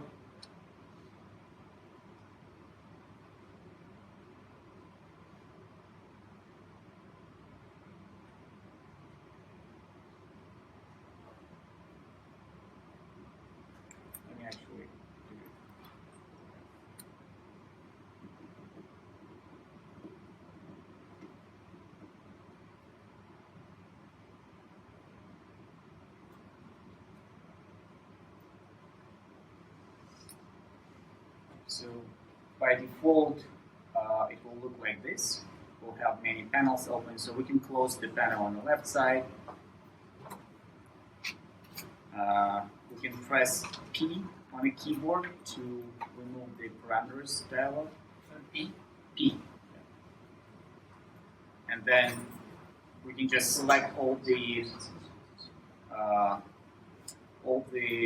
operators that it has by holding Command key and selecting each one of them.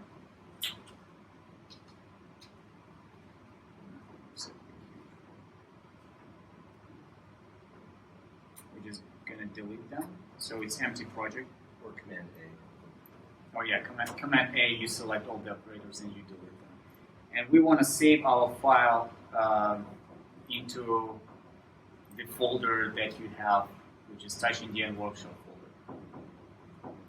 So we're gonna go TouchNDN and save it.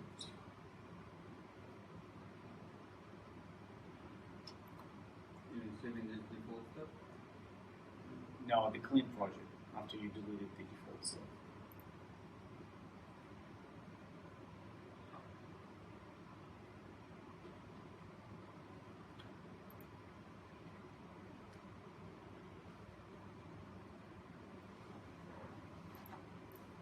You still have that USB. Hmm? You have the USB. Wait, I think I gave it to you. I gave it to you. Does somebody have the USB key? Yeah, I have.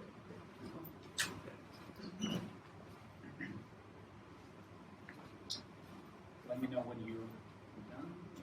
So your project should look like this. It should be empty. It should have touchnDN.to name, and it should be saved in your touchnDN_workshop folder that you got from the USB key.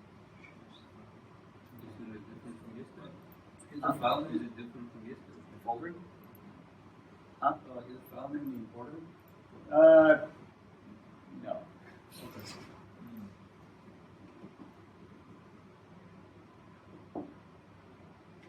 And this object, like local something, says like it can be deleted because it's defined. Oh no, sorry. Let me see.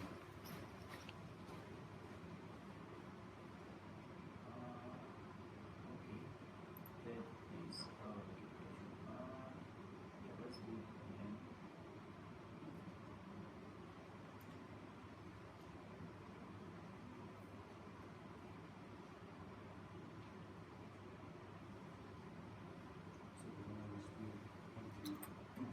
Yeah. You see it, right? Yeah.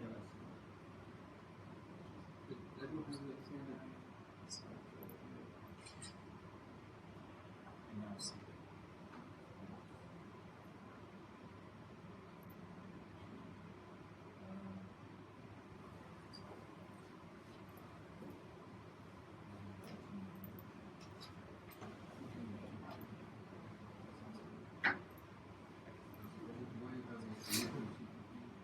No, that's where my folder.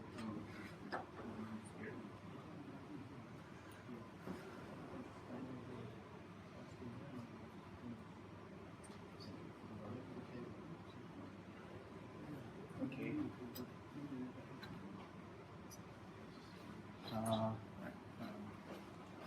So now we're gonna start adding our TouchNDN component, and first what we want to create is a face component. So these are custom operators. So to load our custom operator, which is basically a dynamic library, we're going to use a special type of operator, which is called C++. That. So you double click on the empty field in Touch Designer. It will open the operator create dialog. Then you click on a Dat tab here. And then here you select C++. How to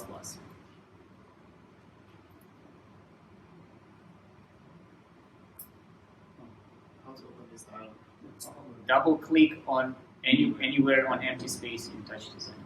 Or hit Tab. Tab. And then navigate to Dat tab. And then select C++.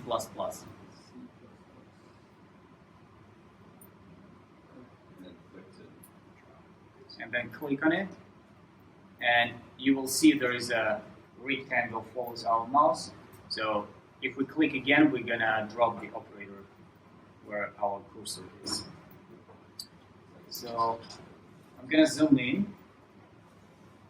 As you can see, there is a red X that tells us that something is wrong. If we click on it, we will see that it's failed to load the DLL.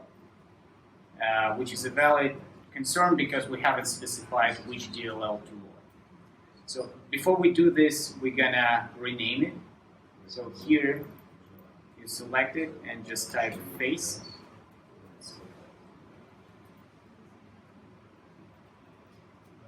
And then click anywhere outside the container.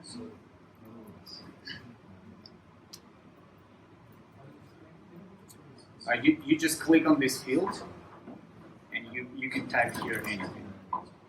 We want to type here face and then click outside the container to select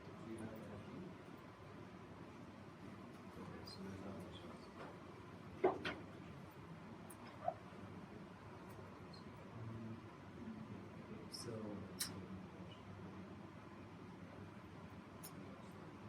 What do you load afterwards?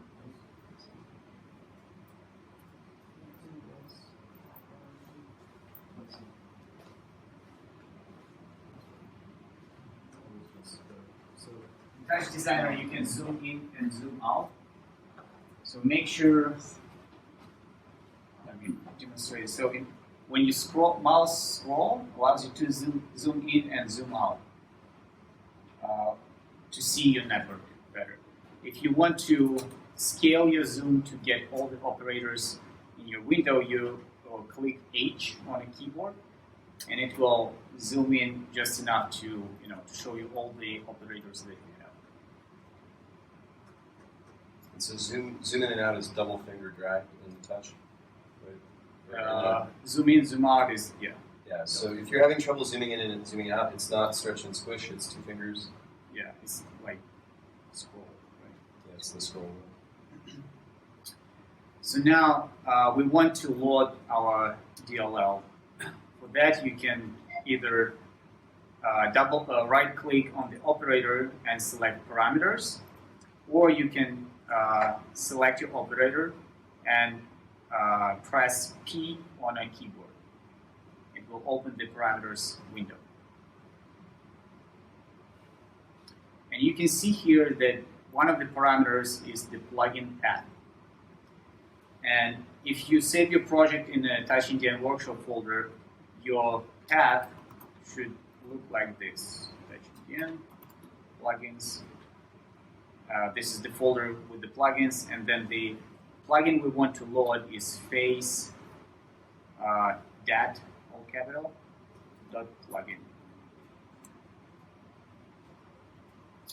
So you type this path in a plugin path parameter and press enter, and the red X should go away, which means that It's telling me that you failed to load your plugins. Yes. You can also click plus and just pick it from the file system.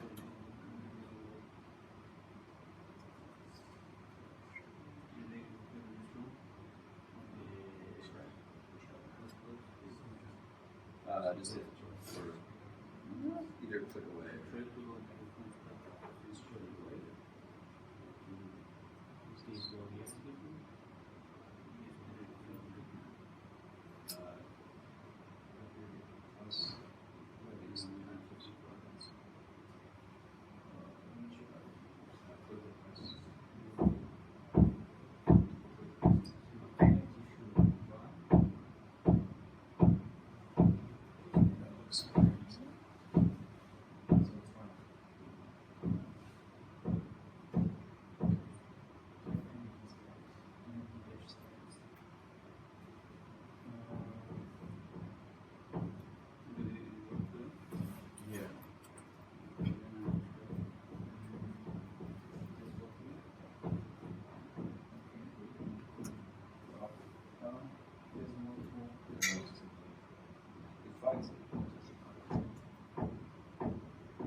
you run the index.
Yeah, it has to be 0666.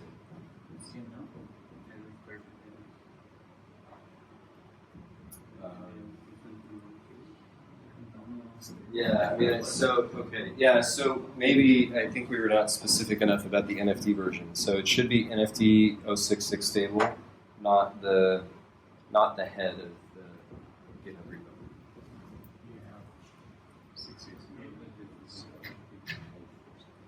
So I think if you stop it and install, yeah, the shoes, it builds on dry hours.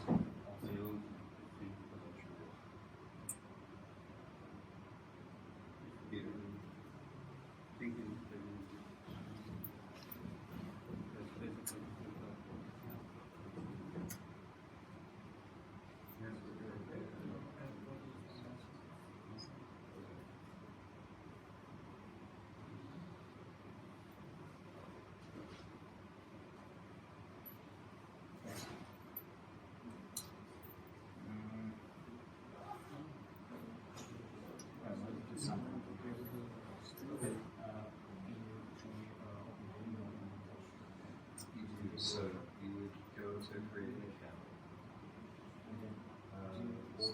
This is not oh, you're still not this will not connect to the internet, so just connect to Wi-Fi first. Go to another. I can help you here. So first connect to the Wi-Fi. And then once you're online, go to the register yet.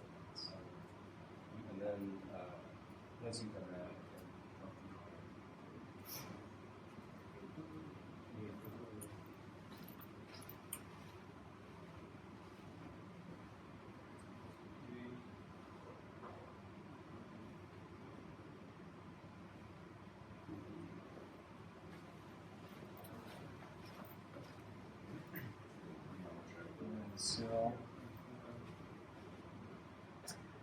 So what we just did is we created a face object that registered with our local NFT.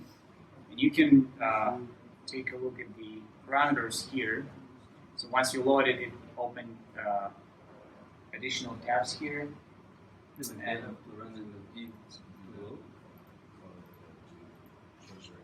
well, it will tell you if it can connect to NFT, but generally yes. But it would be different if your NFT wasn't running?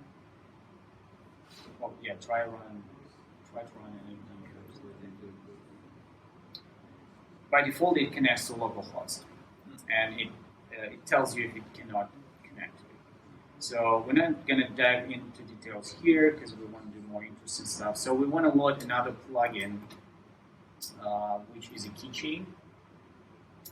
So we're going to do the same thing. We're going to create new DAT, select C++ DAT, and rename it to keychain, and then specify plugin path, which is TouchNDN plugins, keychain DAT plugin.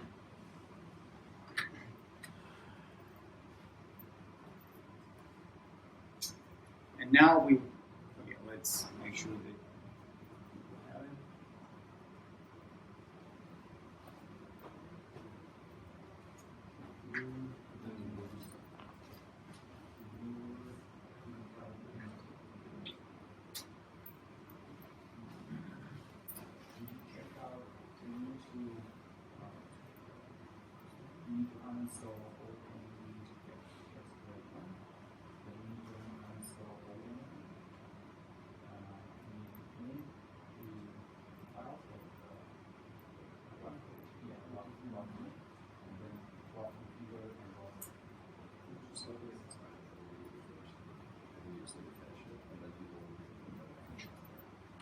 Okay, so just in the interest of getting to 12:30, we're going to move through the demo with whoever's able to follow, and then it's not particularly difficult, so we can walk you through it later in the conference, or you can try it on your own.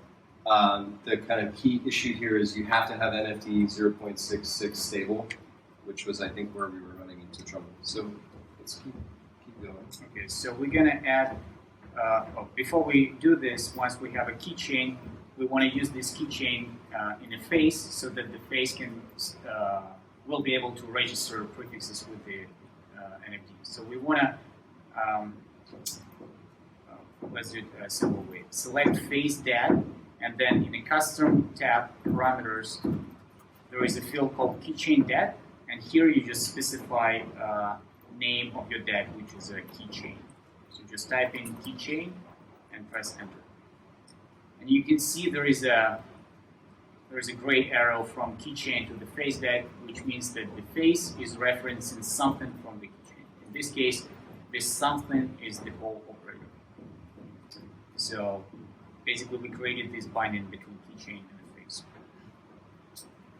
Now we want to start publishing objects and fetching them. So let's add another dat. C++ dat. This time we're gonna call it my object. For the plugin path, we're gonna do TouchNDN / dash plugins / namespace dat plugin. It will load our plugin, and it immediately shows us a warning which says that face dat is not set. So for the namespace, you need to specify which face object you want to use. And if you go to the parameters, custom parameters here, you can see here that there are fields that you need to fill up to specify the face dat, the keychain dat, and the prefix. So we're gonna do face and the keychain here, and you can see immediately that the namespace dat starts using this face and keychain operators. And we want to specify a prefix. So for this one, we do /TouchNDN / my object / and I'll add another component with my name, so that if you're doing the same, if you're following along, add your name in the end so that our objects don't clash. So the last thing that we need to do to finish publishing is to actually give some data to this object. And for that, I'm gonna add text dat. So it's gonna be text object.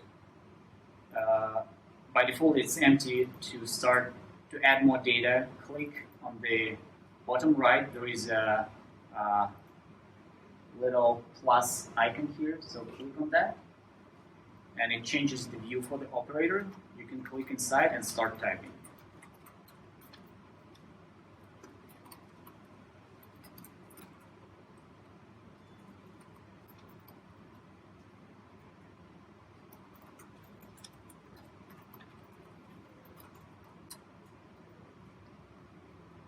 Now click on the plus again to deactivate it. So now we can connect. So we have some data stored in this operator, and we want to publish this data. All we need to do is to connect these two operators. So once we've done that, we go back to my object dat, and to publish the data, we click on the init button in the custom parameters. Once we click it, we see in a preview it got the contents of the object, which means that the object has been published. So now we want to. Sorry, when you link to objects, is the order important? Whether we go from my object to like text my Yeah. object? Yes. Yeah, it has to go from the text to the my object.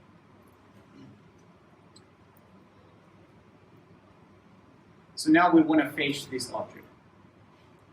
In theory, if you let me show how to fetch it locally then, and we can experiment by fetching over the network.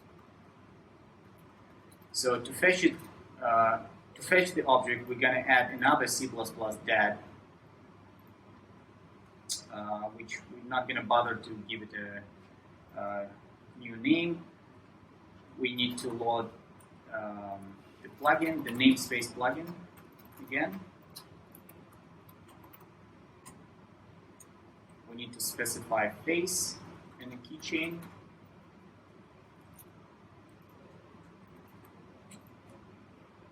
And finally, we need to specify a prefix, which was TouchNDN, my object / and my name, Peter. And once you've done this, immediately namespace tries to fetch the object. As you can see, it was successfully fetched, and we can see the preview of the object inside the operator. So, for example, if you want to publish, or if you want to fetch my object, all you need to do is just copy the namespace we just created, and paste it, and then change the prefix parameter. For example, if I want to fetch Jeff's object that he has published, I'm switching to the prefix that he used, and I hope he used this prefix. I did not. Did you publish anything? Yeah, it's touch. Let me just put that name because I use my. Because you moved away pretty quickly. So you want TouchNDN. And then I need to pulse it, right? Yeah. Okay. Okay. Yeah, I just pulsed it. And we got data from Jeff.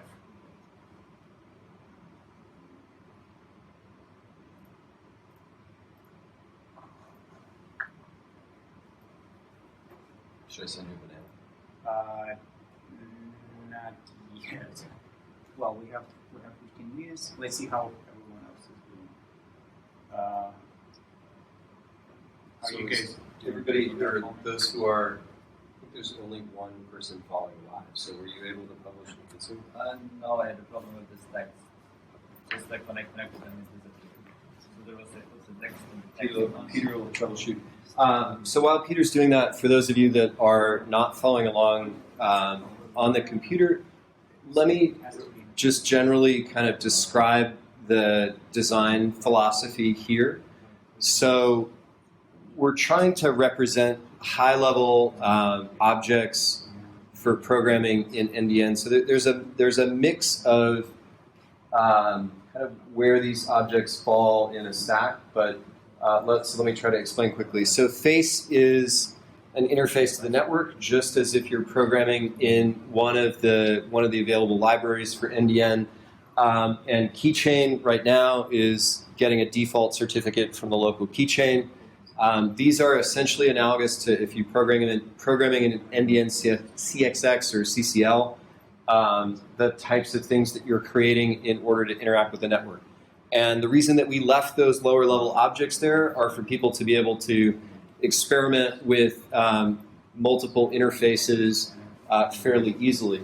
When Peter created the namespace objects for publishing and consuming, these are actually kind of at a different level of abstraction.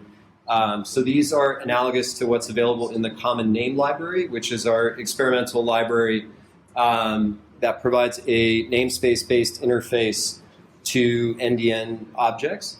And what, so that's either PyCNL or in this case the C++ CNL implementations. And so what's kind of buried in this object, or I guess I should say abstracted, are a number of different handlers that can be associated with a prefix. So what Peter was doing by creating a default is to have a prefix that corresponds to essentially a mutable object in the application. And then the generalized object handler handles details kind of down the line of the name for publishing the immutable objects on the network that make up that application level object, or the immutable packets that make up that object. So for example, if we were to pipe an image instead of text into this generalized object handler, of course it would need many segments on the network. And so what this is handling is a format to pass content type information and handle multi-segment and actually I think multi-version fetching and to abstract that away into the idea of I put a new object into this prefix, which is a mutable object, and it handles the creation of the immutable objects on the network. The other sort of important design philosophy thing here is there is no consumer, right? There is a producer, there is no producer. There are just namespace objects. And so you create these two namespace objects, and one of them has data coming in, and the other has data coming out. And so in the NDN CNL library, and what we'll talk about in the ICM presentation, is we're trying to provide as much symmetry as possible between producers and consumers. So there is a notion of a single sort of state, which is object needed. And in both the producer and consumer case, object needed is called, but with different meanings. So, right, the consumer, or when you create the names, let's say you hit the tab button, you put this object on the screen, you type in a prefix, it will go into a state that is essentially object needed for that name. And it's connected to a face, so it can issue interest to try to obtain that object. But that object is not available, so it can, one of two things that can happen. It either will eventually appear over the network, or you can provide it. If you provide it locally, you are a producer. If it's available over the network, you are a consumer. And potentially the same application can be both a producer and a consumer, which is what we're demonstrating here. So there's kind of implicit production and consumption, but the object that's doing them is the same. And this is to try to take kind of a step away from the socket model of like, I'm sending something somewhere, from and towards the idea that this is a name of data that either exists on the network or will exist on the network, and I want to interact with it. And so that's why it's constructed this way, and there's lots of things to kind of argue about whether that's the right way, but it's one way that we're exploring. So that's a little bit of the philosophy of what's behind that construction. The details of typing in the object names, those things will all go away eventually, right? These are just operators that you can add. Okay, you ready for the next step? Yeah. I send you a banana. Let's do it. Of So course, yeah. we can move beyond simple text messages to something more exciting like images. How you want to send it, as a texture or a file? Let me send it as well. I don't know how to do it. So Okay. So we want to send. So for example, you have your texture. So we're going to load our image using movie file in top, and we want to publish it as an object using the namespace dat. So we have this, then we create another C++ dat.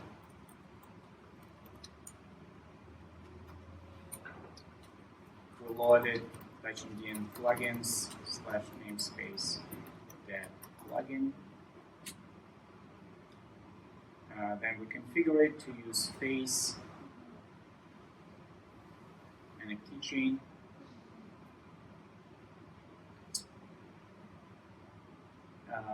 The problem is that, as I explained earlier in the first half of the tutorial, is that the image does not connect to the text. So we need to somehow tell namespace that we have a texture for you to publish. So to do that, we're going to use the C++ top. So it's going to be custom component. Again, the plugin path is TouchNDN -plugins / payload top.plugin.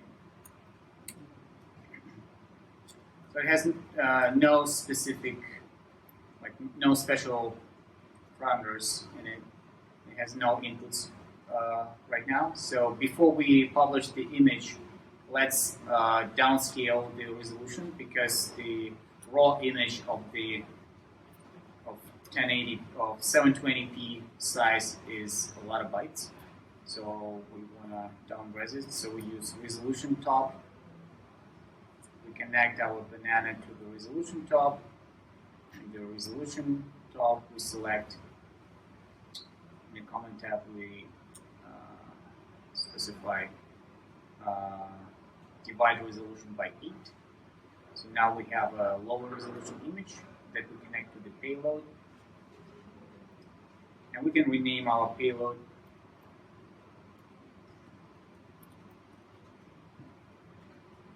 And now in the namespace that we created, there is a field called payload input, where you can specify your payload top name. So once you do that, now it should read your image from the payload top. And finally, we specify our prefix, TouchNDN / image / figure. And we hit pulse. It should publish the object. It's not going to preview anything here because it's binary data.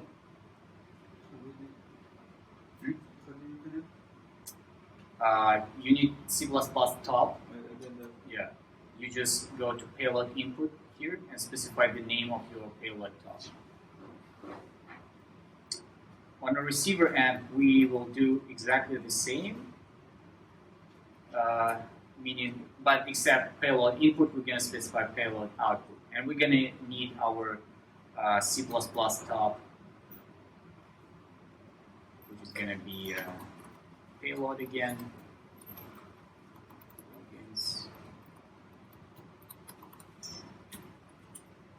How do you specify the output type, or like that it's not, or it's just a blob going through?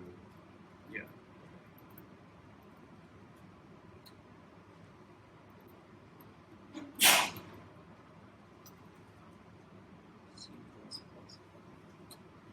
So once I specify the payload output, we can see that the banana has arrived. So, and is this? Can you send multiple versions? Like, how does versioning work with this? If you're updating what's going in? Yeah. So right now we have, if we look at the producer, we have just this prefix, and this is going to be the name of the object that we publish. So if we want to specify a version, right? So every time we republish, it will republish under the same name, which basically means that you might be publishing different data under the same name, which is not good. To avoid that, you would normally append after your name, you would append some unique component, which could be a timestamp or version number. So to do that, I'm just going to copy this setup here.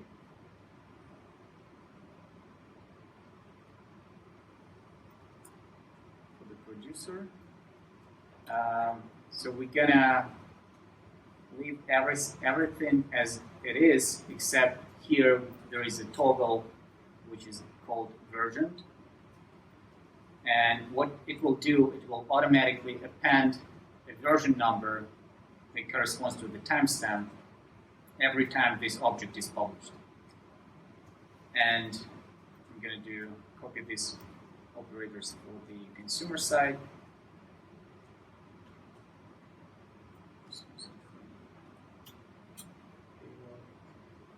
I'm going to specify that now we ask him for the version object under this prefix.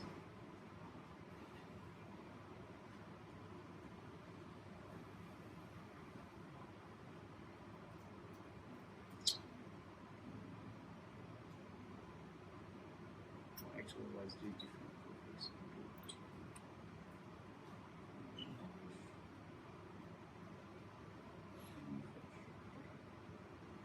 So now we're fetching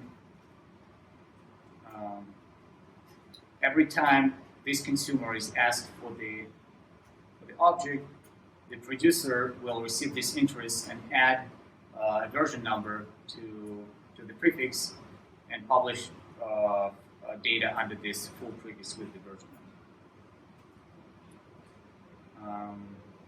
Since we're coming to the end of time, do you want to show the object stream example that's already built? Sure.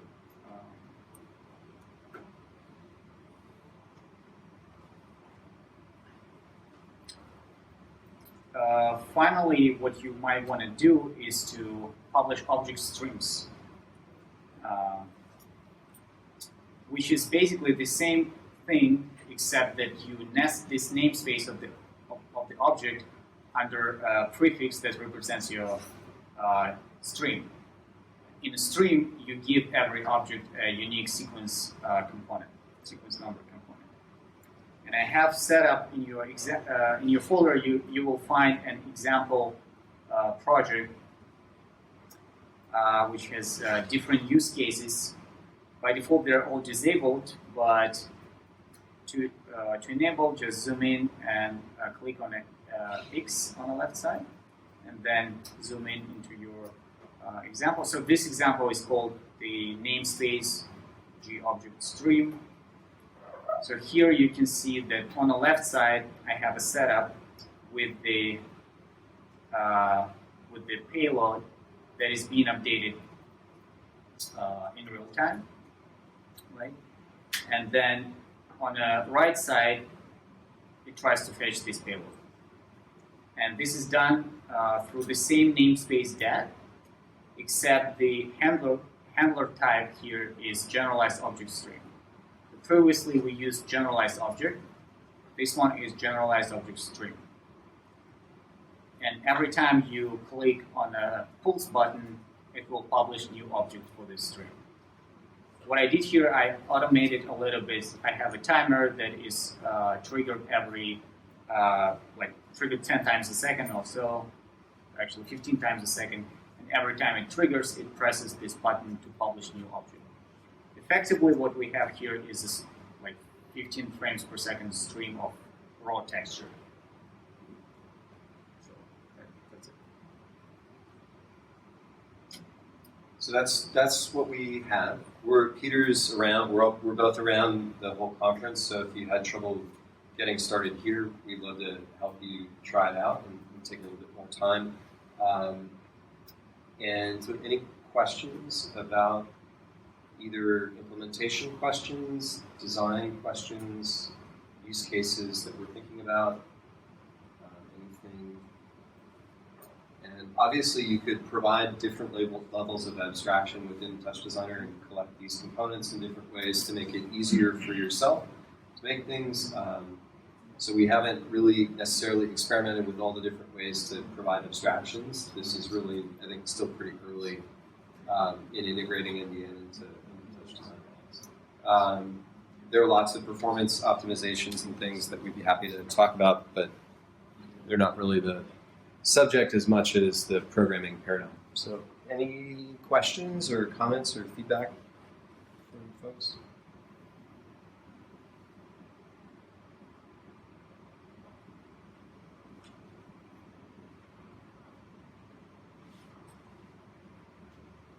So if you were looking for ways to publish stuff on the testbed or in any NDN environment, this is one way to generate objects and consume them visually.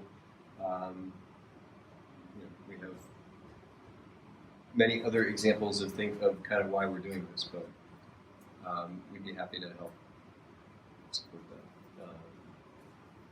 And I think a couple things that we haven't explored are ways to visualize namespaces as they're evolving. So one of the things that's nice about the built-in interfaces in Touch Designer is you can get access to whatever parameters that you're publishing or that are in C++ or Python and visualize them in this way, but there are other ways that we could graphically try to show them.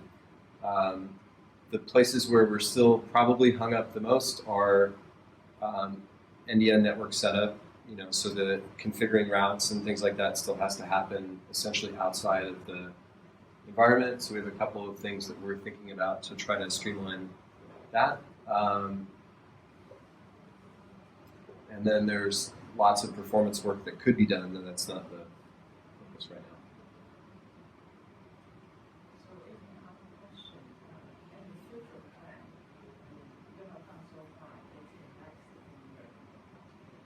What's the next thing we'll do?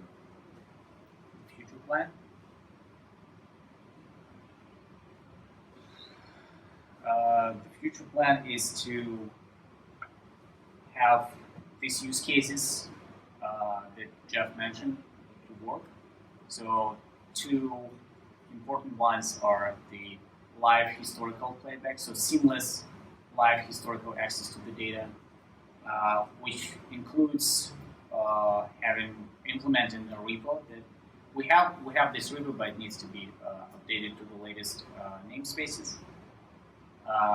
And then the multiple producer, redundant producer use case. You have three more, but I mean, so being able to select spatially and only retrieve what's needed over the network. But that's pretty dependent on external factors. Any specific application case that we can apply all of these technologies? I mean, I think our general, like, just thinking of the touch designer community, which is generally sort of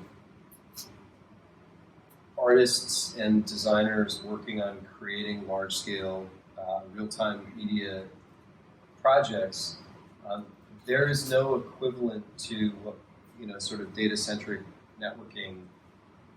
And so, like, my ultimate goal would be to engineer something that's sufficiently performant to work in their as a general plugin to Touch Designer, so that people could experiment with it. So let's say, like, I would say a reasonable target is support Ethernet on a LAN, because that's kind of a typical context for people to start. Have zero config, so it just works when you turn it on. It finds other stuff on the network, and it can do this kind of thing, with higher resolution images and sort of higher bandwidth streams. And then as rather than answering the use case, I would say there is a community that would use this for networking. There's an active user community. If I want the running code would actually do zero config over Ethernet, is someone going to grab the code to use it? Yeah, and I think the general idea that you can name the data that you want and get it without IP address configuration and without additional load on the network and without storage is pretty compelling for this community, in the sense that, like, setting up storage is complicated, managing IP addresses is one of those kind of always painful things, and there's a lot of interest in experimenting with new technology in the community. The problems that we have is it has to be stable. And right now, we're still working on stability. It can't inherit the issues of installing NFD, so there either needs to be a binary or be a micro forwarder that's embedded in the application. But if we can fix those things, then I think we could share it with this community and they could experiment. So, for example, even if we couldn't do like high bandwidth images at first, a lot of the way that networking is used in interactive installations and exhibits is to send control messages. A very common protocol for this is a UDP-based, UDP or TCP-based messaging protocol called Open Sound Control that uses hierarchical names. And so this could act as a drop-in replacement for OSC that eliminated the use of IP addresses and port numbers and provided, if they wanted, security without really any further performance optimizations. So there's kind of different tiers at which we could target this community, and that's one that immediately would be useful. They have MQTT plugins. You could, but this is brokerless MQTT in a way. So those are some of the things that we're thinking about. But we need to engineer something that runs without crashing and has no kind of external dependencies. That's the main step.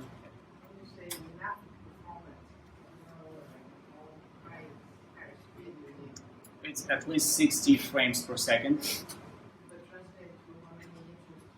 It's unclear. I mean, because if we're talking about the control messages, we can do that now. Those are like one packet, maybe a couple hundred packets per second. But when we get into textures, it's maybe in terms of data, yeah. It would be like you would do something like streaming, having multiple 10 megabit streams on a network, right? So multiple is like 5 to 10 streams, which probably translates to maybe 1,000 interest and data packets a second.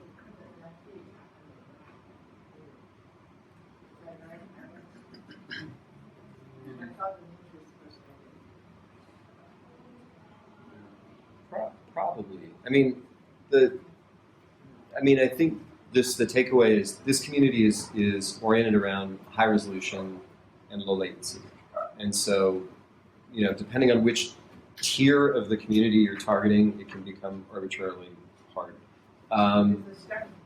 The starting point, I think, is messaging, right? Is hundreds of packets per second in messaging with kind of brokerless, a brokerless way of working. If you can't move 1024 by 1024 images around the network, then they're not going to care. So you have to kind of be playing in the HD resolution space, and that seems challenging with the current implementations, and we don't know exactly why. And the bigger issue is kind of avoiding a build process. So we'd really like to be able to distribute static binaries that provide all the functionality that are easy to install. And so, but it's a reasonable. They're early adopters, so I think if we can provide stability, that would go a long way. These are just a few examples that I gathered throughout the community. Things like this guy is streaming video to, well, actually he's rendering video for 37 projectors from multiple machines, and he needs to transfer video streams over the network. A lot of people ask questions about how to stream from one source to another one. And then also some multiplayer capabilities, multiplayer in terms of like a gaming multiplayer capabilities. So this is actually what Jeff was talking about, the messaging in the network. So yeah, so there is a demand for tools like TouchNDN. So we should wrap up to get people to lunch and back. So the next tutorial is at 1:30 on NDN Lite here. And again,